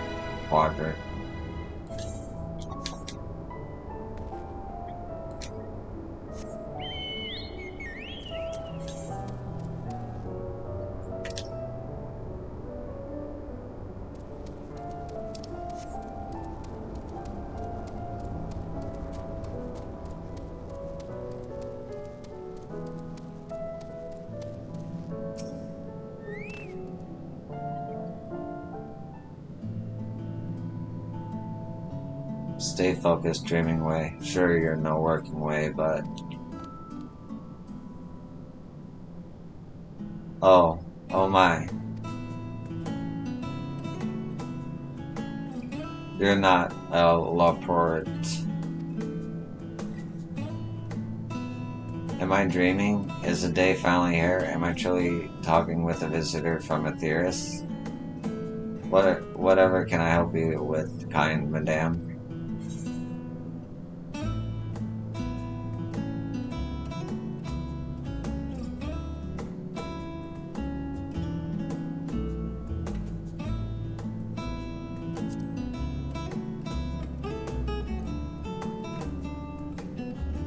Who put you up to such a thing? In any case, I couldn't bother an honored guest with my silly troubles. If you insist, perhaps I could share a nibble of what's on my mind. But first, may I ask your name? Yosun, a truly spectacular name. I'm sure it speaks to your character in one way or another. If only I could say the same of mine. Perhaps it was a mistake to choose dream from that tome of words, for try as I might, I have no such thing, and seeing everyone else live up to their names since our awakening has only made me more aware of it. The people of Aetheris, on the other paw, seem to dream a great deal. Have you any advice for me? Focus on what you like doing.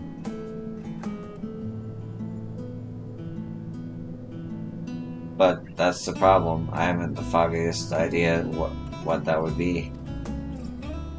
Though my fellow Laporites might, I've known them since we were created. So perhaps they see something in me that I cannot. With their help, you must be able to find an objectively appropriate dream for me to pursue. You know best what would be of service to mankind after all. I'm all ears, so you need only tell me once you've come up with something, anything at all.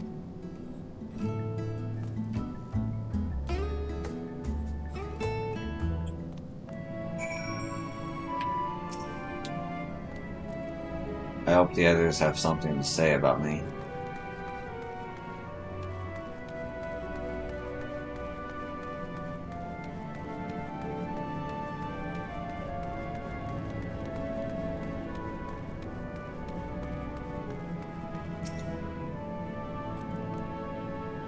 He's no sluggard, I can tell you that.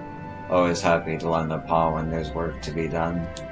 Compared to some of the others, well, let's just say that he's a great help. Dreamingway has never been one to stand about twiddling his paws, unlike some.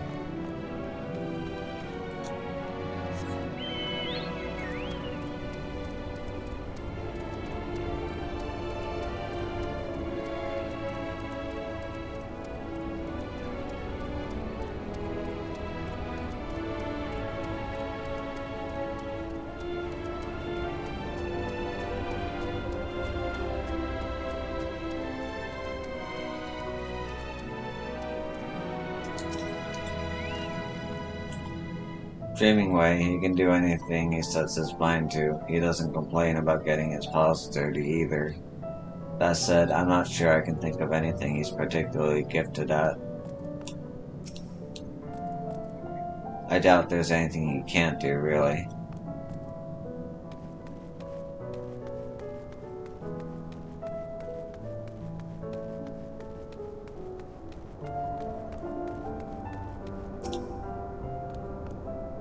You want to know about Dreamingway?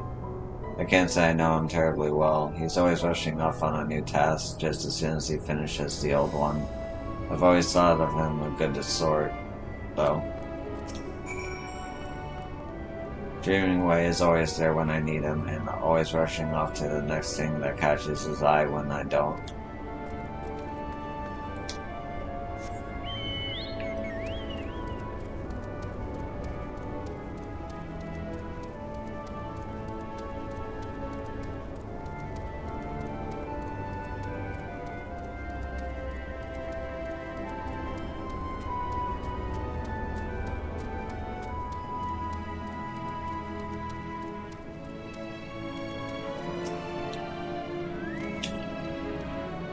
Did they have aught of interest to share? Please say they did.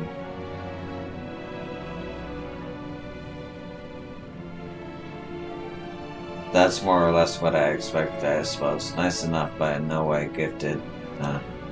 Perhaps I was never meant to dream. It's never too late to dream. You really think so? Goodness, people are truly as kind as they say. In that case, I promise not to give up until we found my dream, even if it's the last thing I do. That got grim. Let's exhaust our other options before we go for anything potentially lethal, shall we?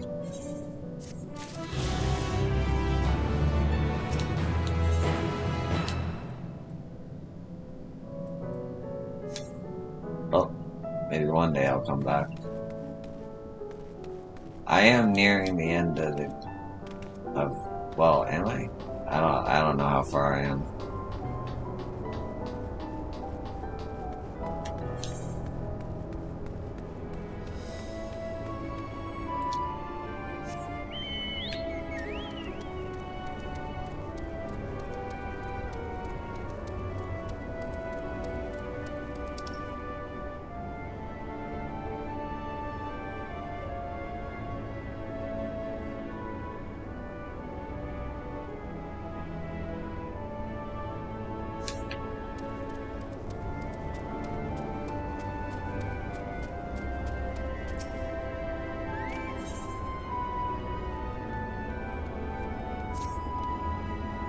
I hear you have a penchant for excitement and adventure. Is that correct?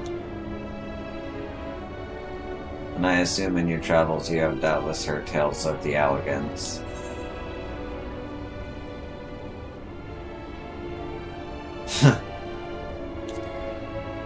Yes, and nearly everything seems to be their fault. I thought as much. I asked because I have plans to survey an Allegan relic not far from here. The weapons guarding it, however, make it too dangerous for me to go alone. I trust you see where this is going, so are you interested in a little adventure? Much obliged. Now let's be off. No time to waste.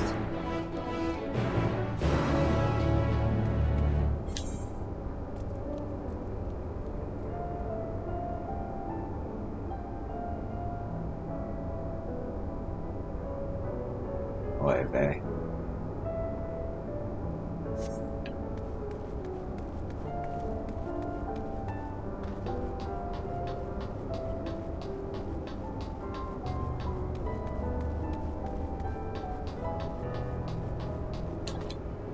Hey, teleporter works now.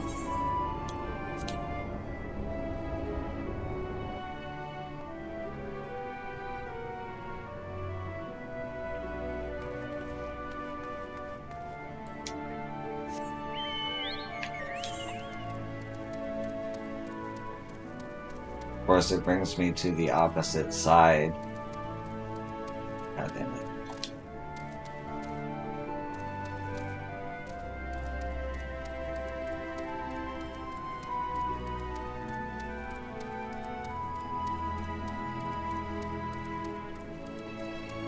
All good. It's this thing.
No.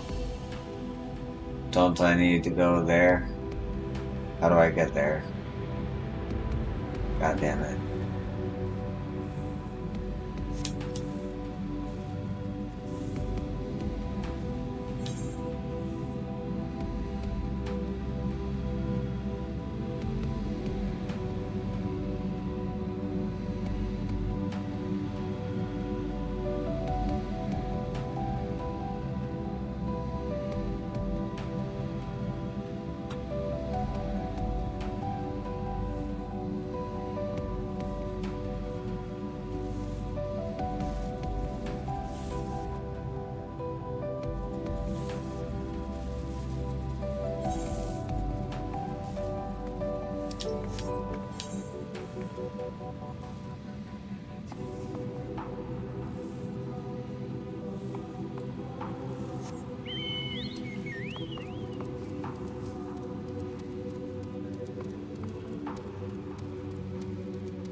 I wish I'd jumped higher, since I'm on the moon.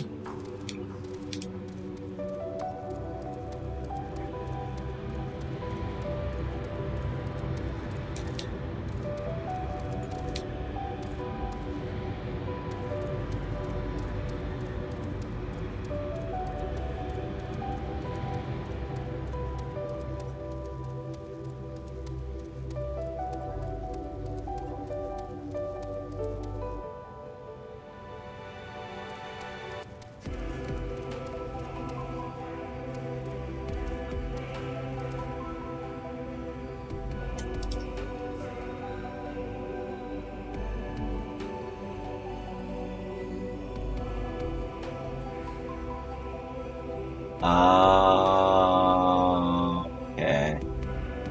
I see. That's annoying, but okay.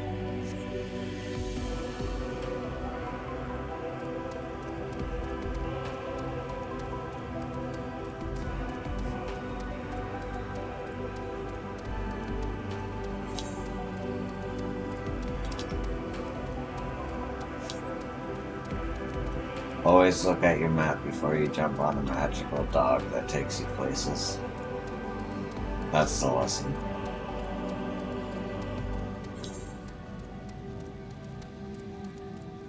Wait a minute. No, I can't. I have to use the dog again.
we are.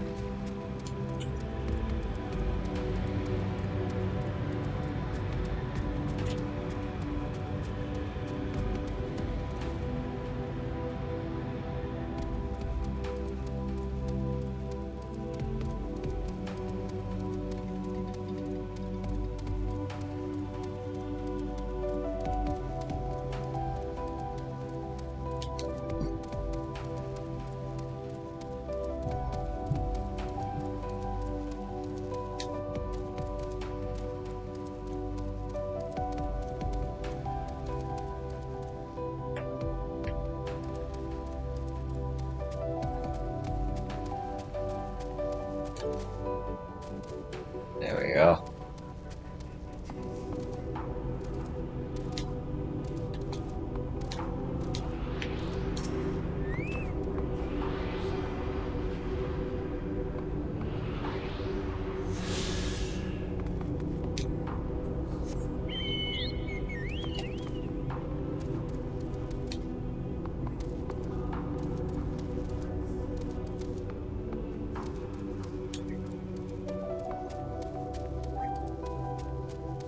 And one more.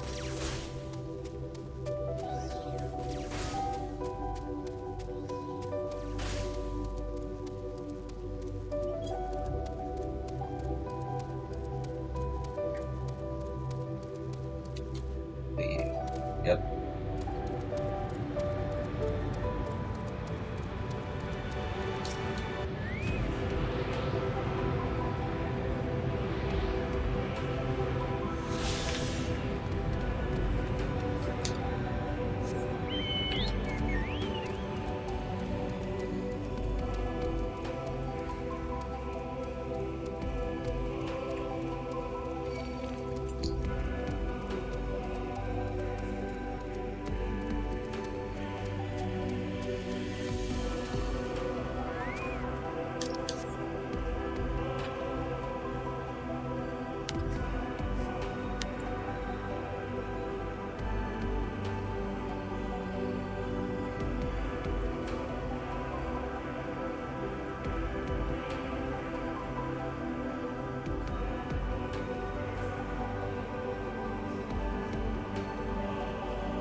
The crash site is just ahead. If you find anything that may prove useful, I'd be grateful if you could retrieve it for me.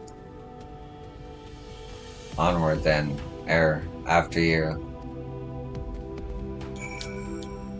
Large, isn't it? I wonder what secrets it holds.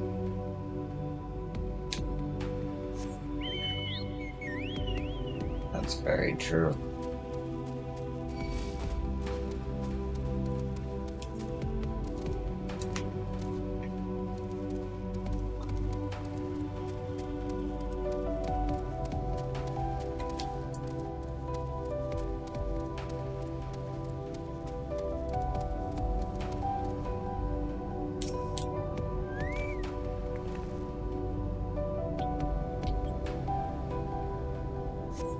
This apparatus is offline but appears to be transportable. You place it in your ambiguously sized bag.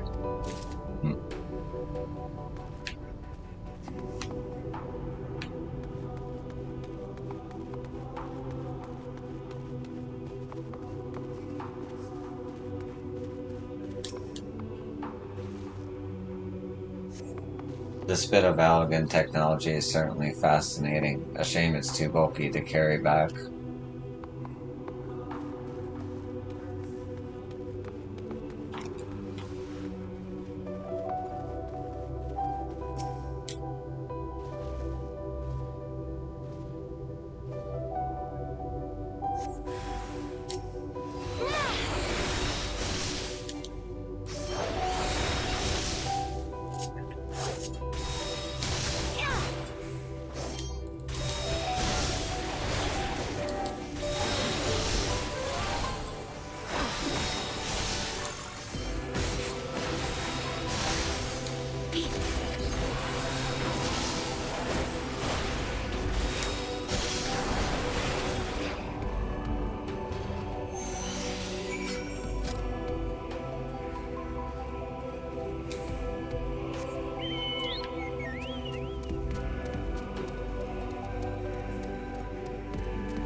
A moment longer and that drone would have alerted more. Now, how did you find anything of interest? Oh, let me have a look. Oh, you're right, it must wait until we get back.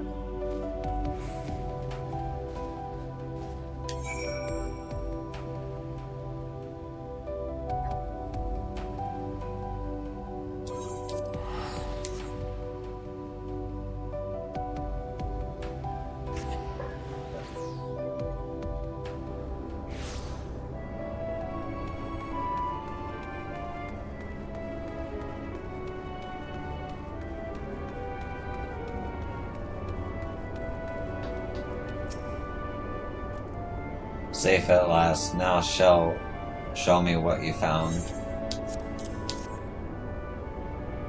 This is an Allegan decryption unit. With it, we can read Allegan tombstones about history, science, poetry, if we had any, which we do not. An adventure for another day, I suppose. Nevertheless, I'm deeply excited by the prospect,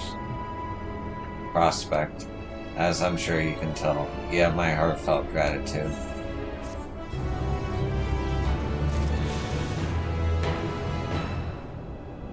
Alright.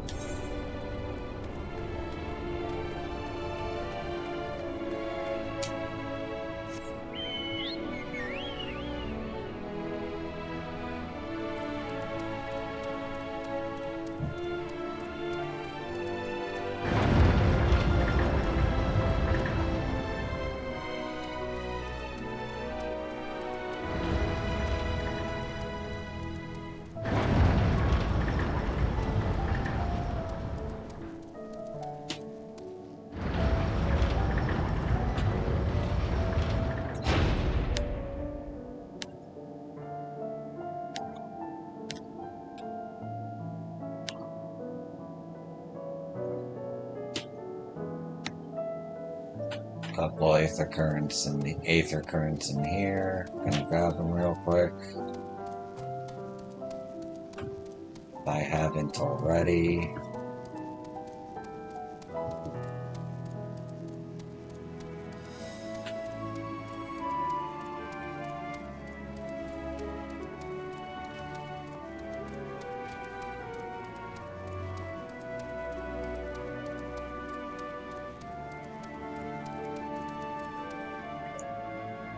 Oh, I might have already grabbed this one. Did I?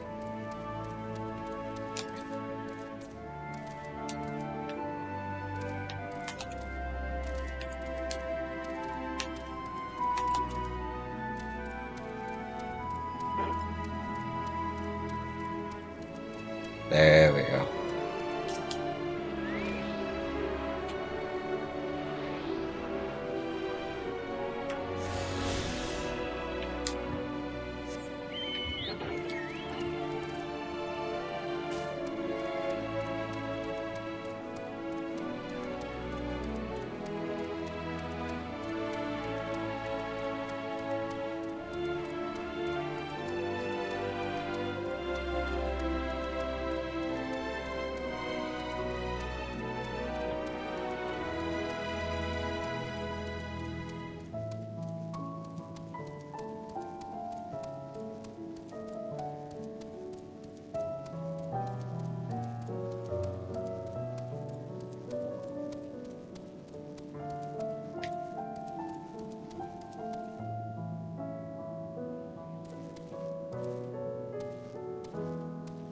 There it is.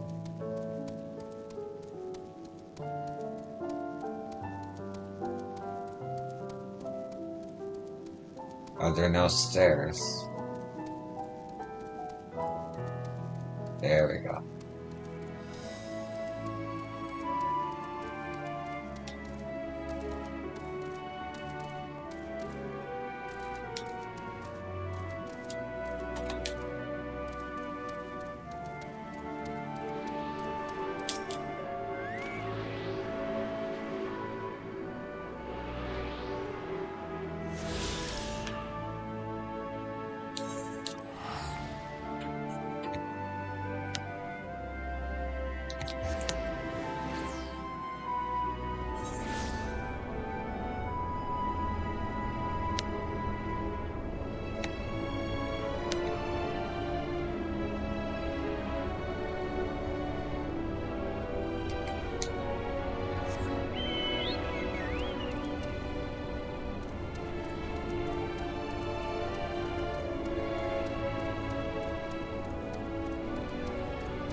Must have already got this one.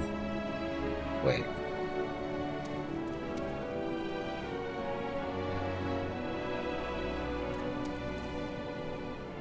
Yeah.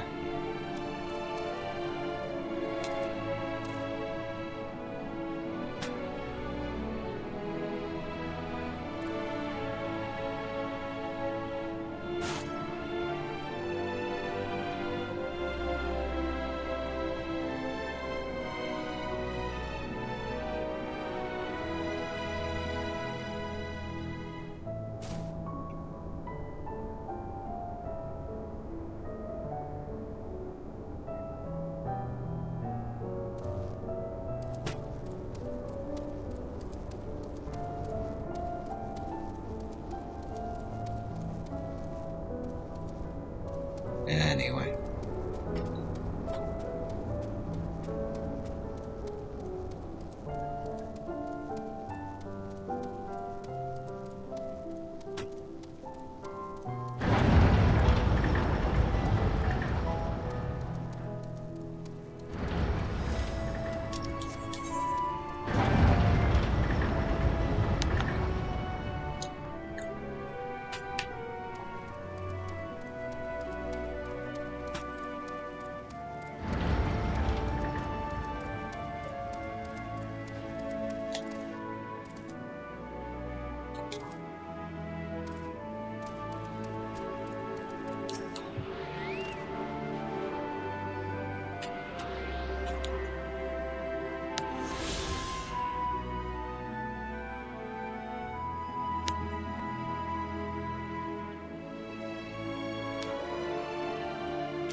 Here we are.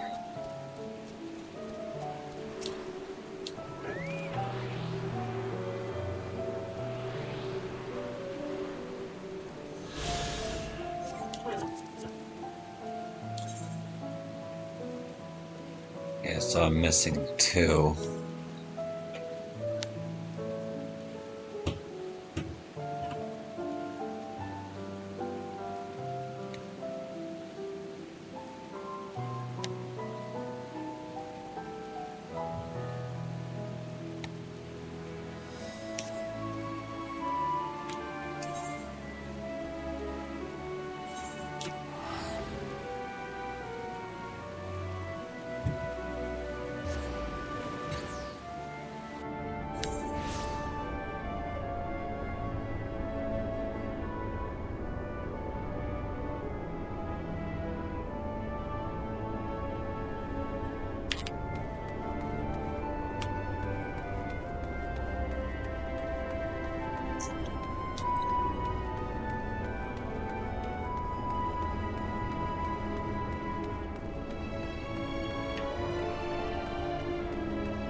Whoa.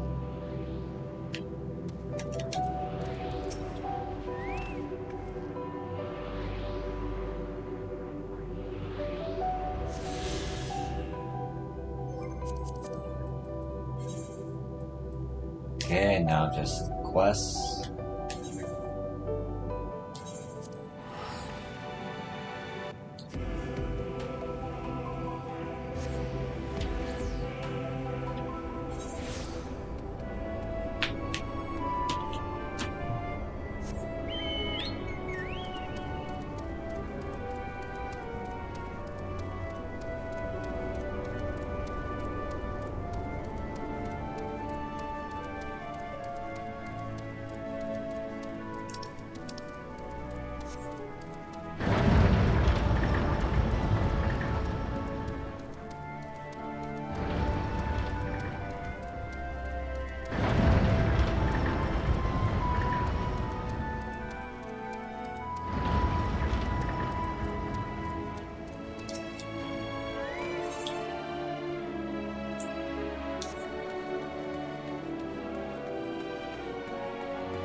Okay. I've been streaming for 3 hours. Wow.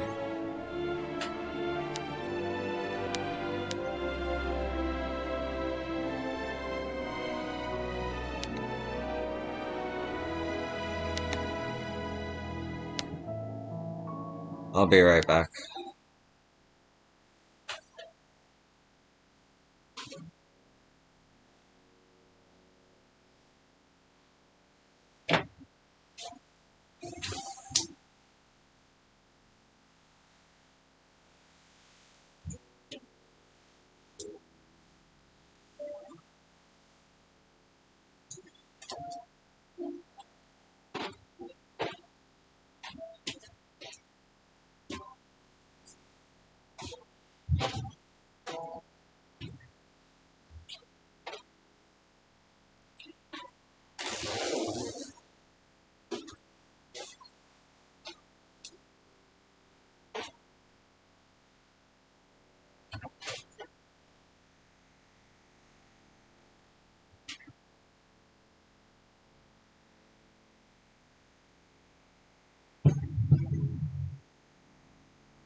And I'm back.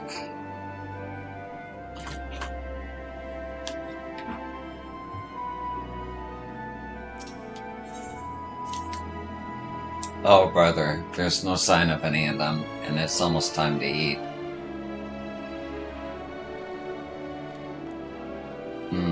You there, if you happen to be heading to the Coratorium, could you let my fellows know it's mealtime? If we don't eat, I can't take my nap. Many thanks. They should come running at the mention of carrots of happiness. So just say those 3 magic words and they'll be on their way.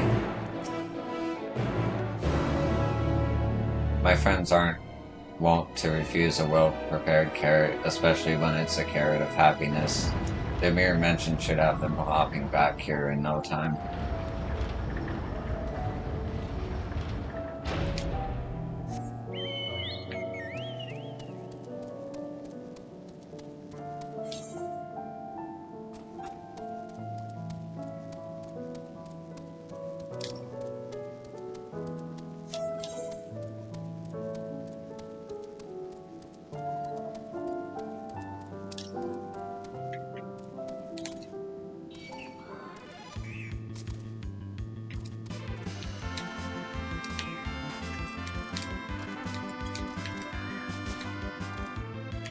God damn it.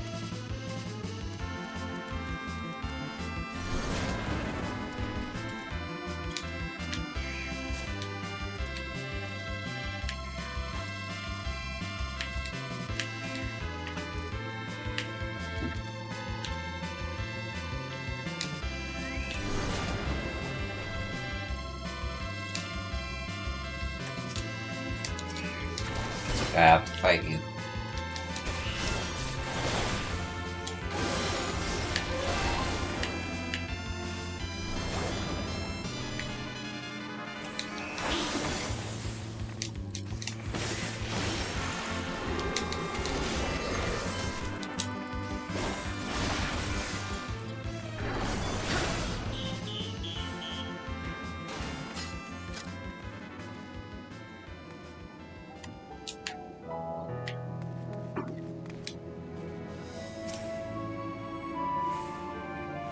Take the square root of the roots and you get.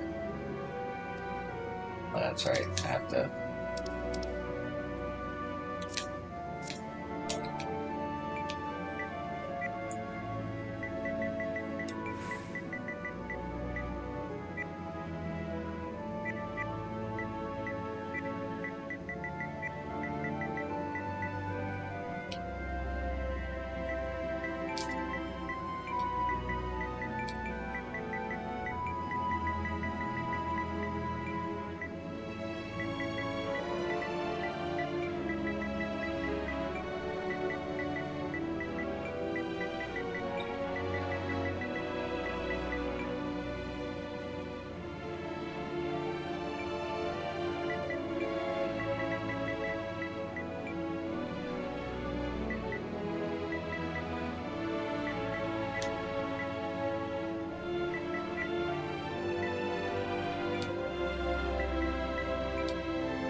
Carrots of happiness, you say. My, is it that time already?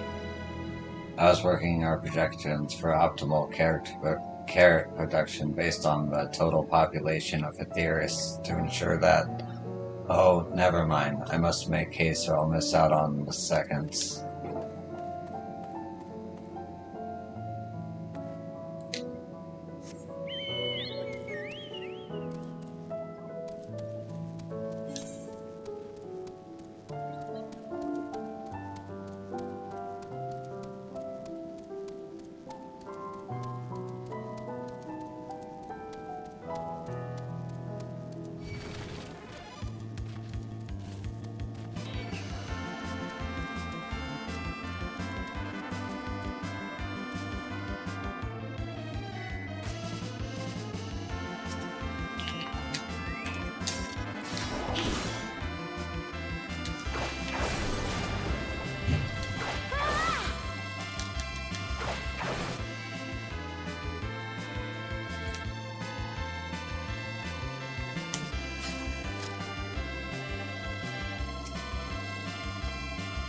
Hello, my whiskers, a visitor from Atheris. What do I do? What do I say? And have you brought any snacks?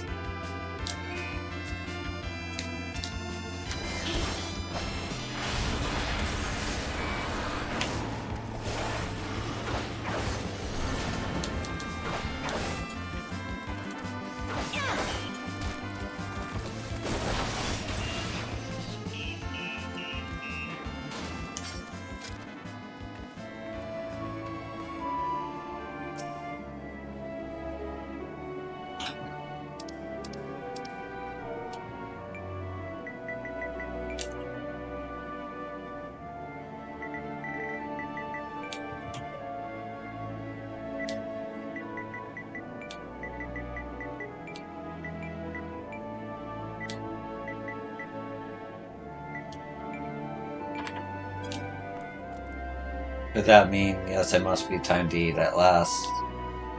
Oh, how I have waited for this moment. There's nothing like a carrot of happiness to fill the void in one's belly and soul.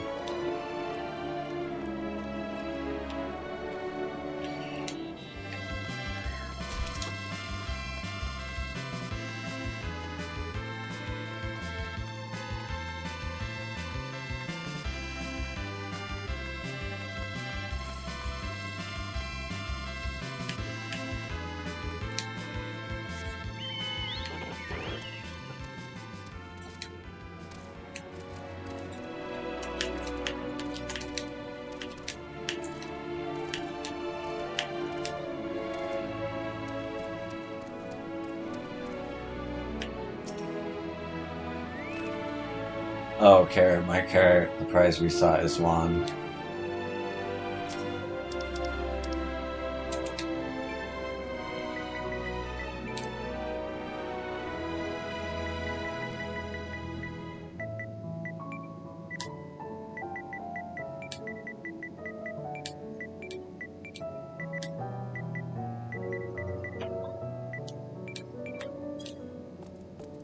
What? They're serving carrots of happiness today? The deep, luscious orange, the tempting slender silhouette. Wait for me, my darlings, I'm coming for you.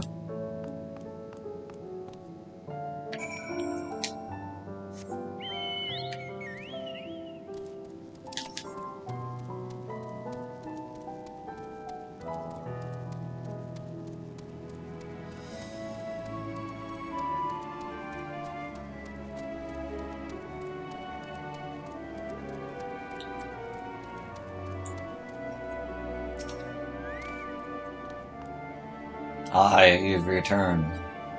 Everyone else is accounted for?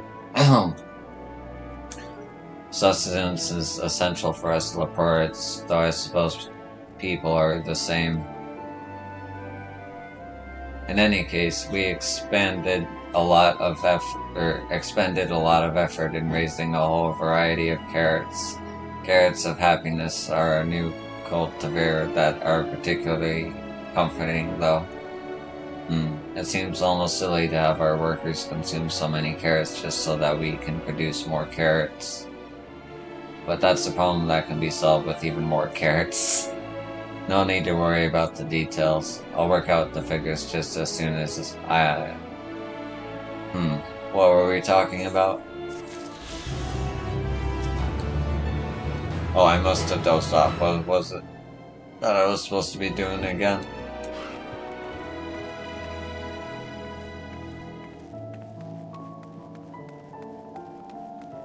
Other people doing the Aetheric quests. Nice. Excuse me, miss, have you by chance seen any thieves prowling about with ill-gotten iron carrots? The crimson tints are surprisingly heavy, the carrots that is, not the thieves. If you haven't seen them yet, I'm sure you will. We've been told that you adventurers are quite good at solving crimes that no one else can be bothered with. Wonderful. I'm relying on you to solve our carrot caper. Honestly, what manner of field would deny a loper their dinner? Anyway, our culprits took 4 carrots in total. There are not easy to carry about, so I dare say they can't have gotten far.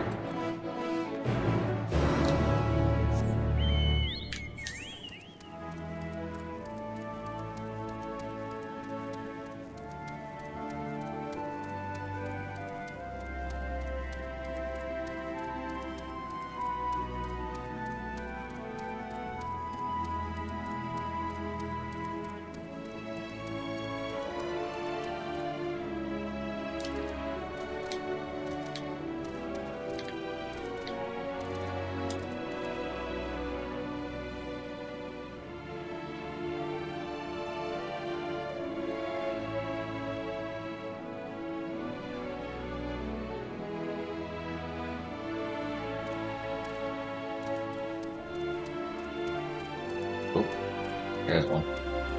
There's two.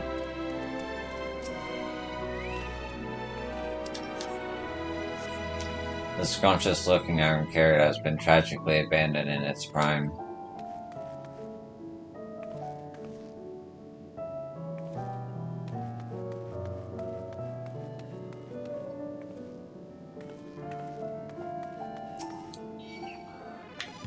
Ah.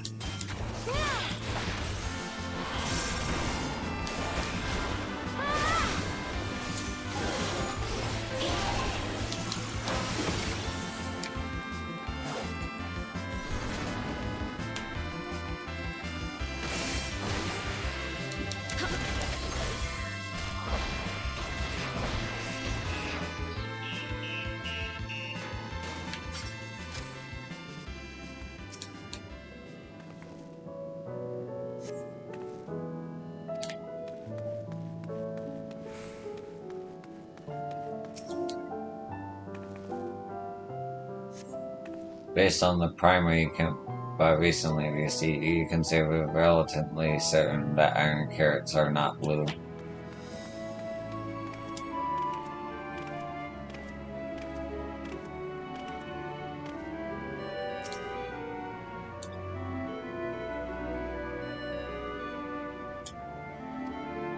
Oop. What? No, of course I'm not stealing. These are mine. It's so wrong to enjoy an... Is it so wrong to enjoy an early dinner? The muttering lover tit stomps off in search of a place to eat in peace. You suspect this is not your carrot culprit.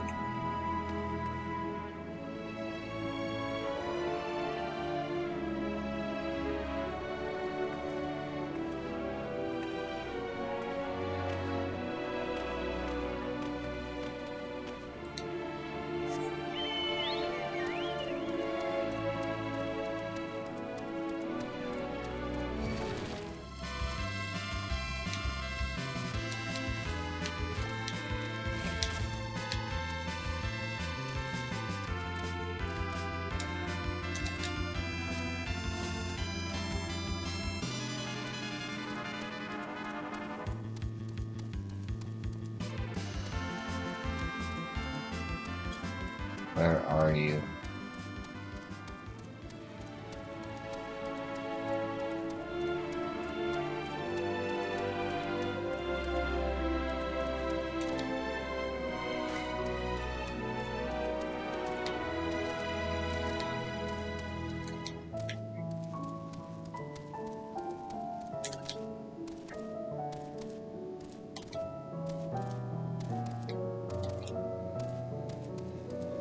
The mixing way?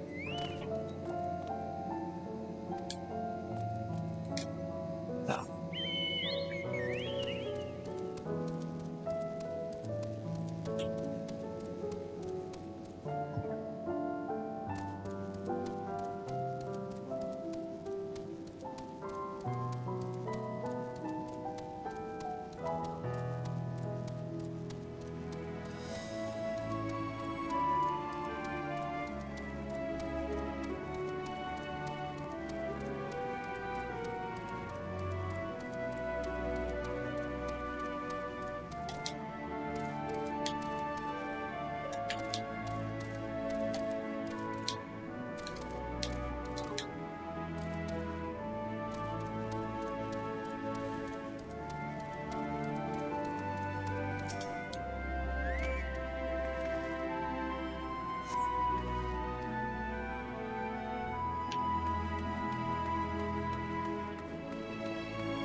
Where is this bunny, yo?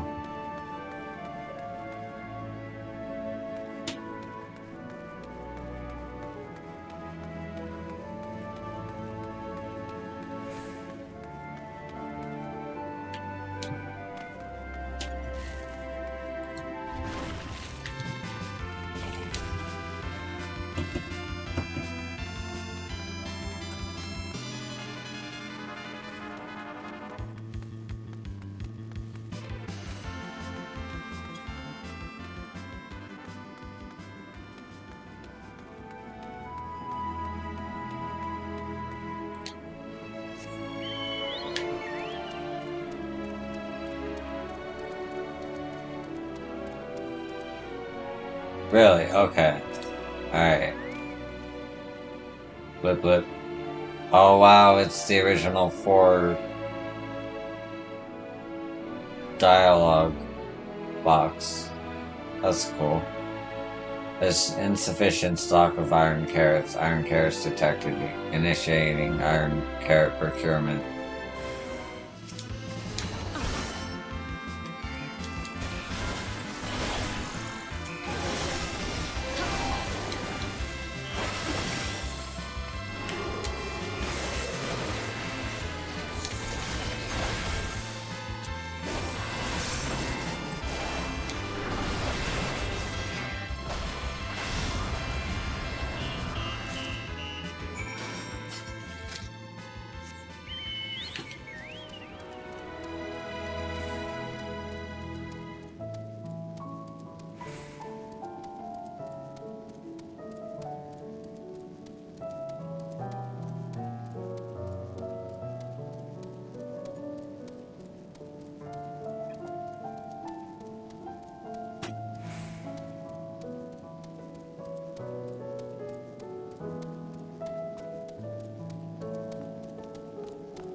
You're back. Please tell me you found the carrots.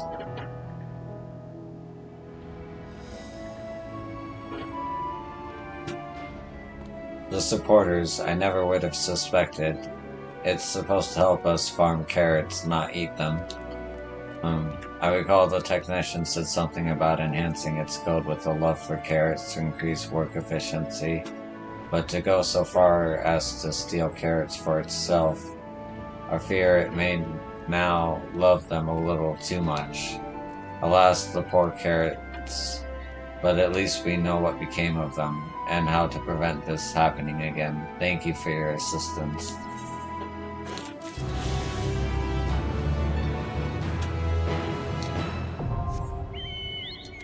I can fly!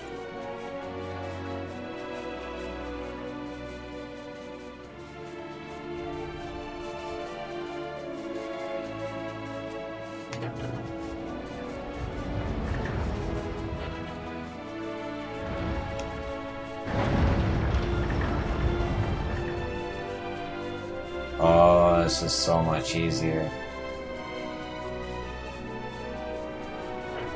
And faster. Okay. Was worth it. If I ever come back here, and God knows I will when the patches come. Okay.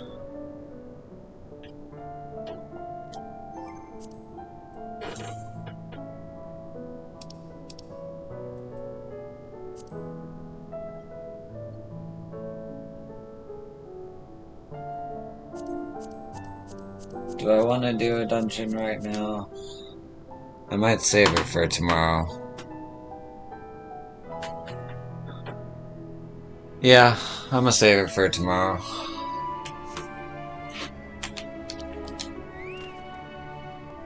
Well, I'll see you in the next one, guys. And girls, and all in between. Thank you for watching, and peace.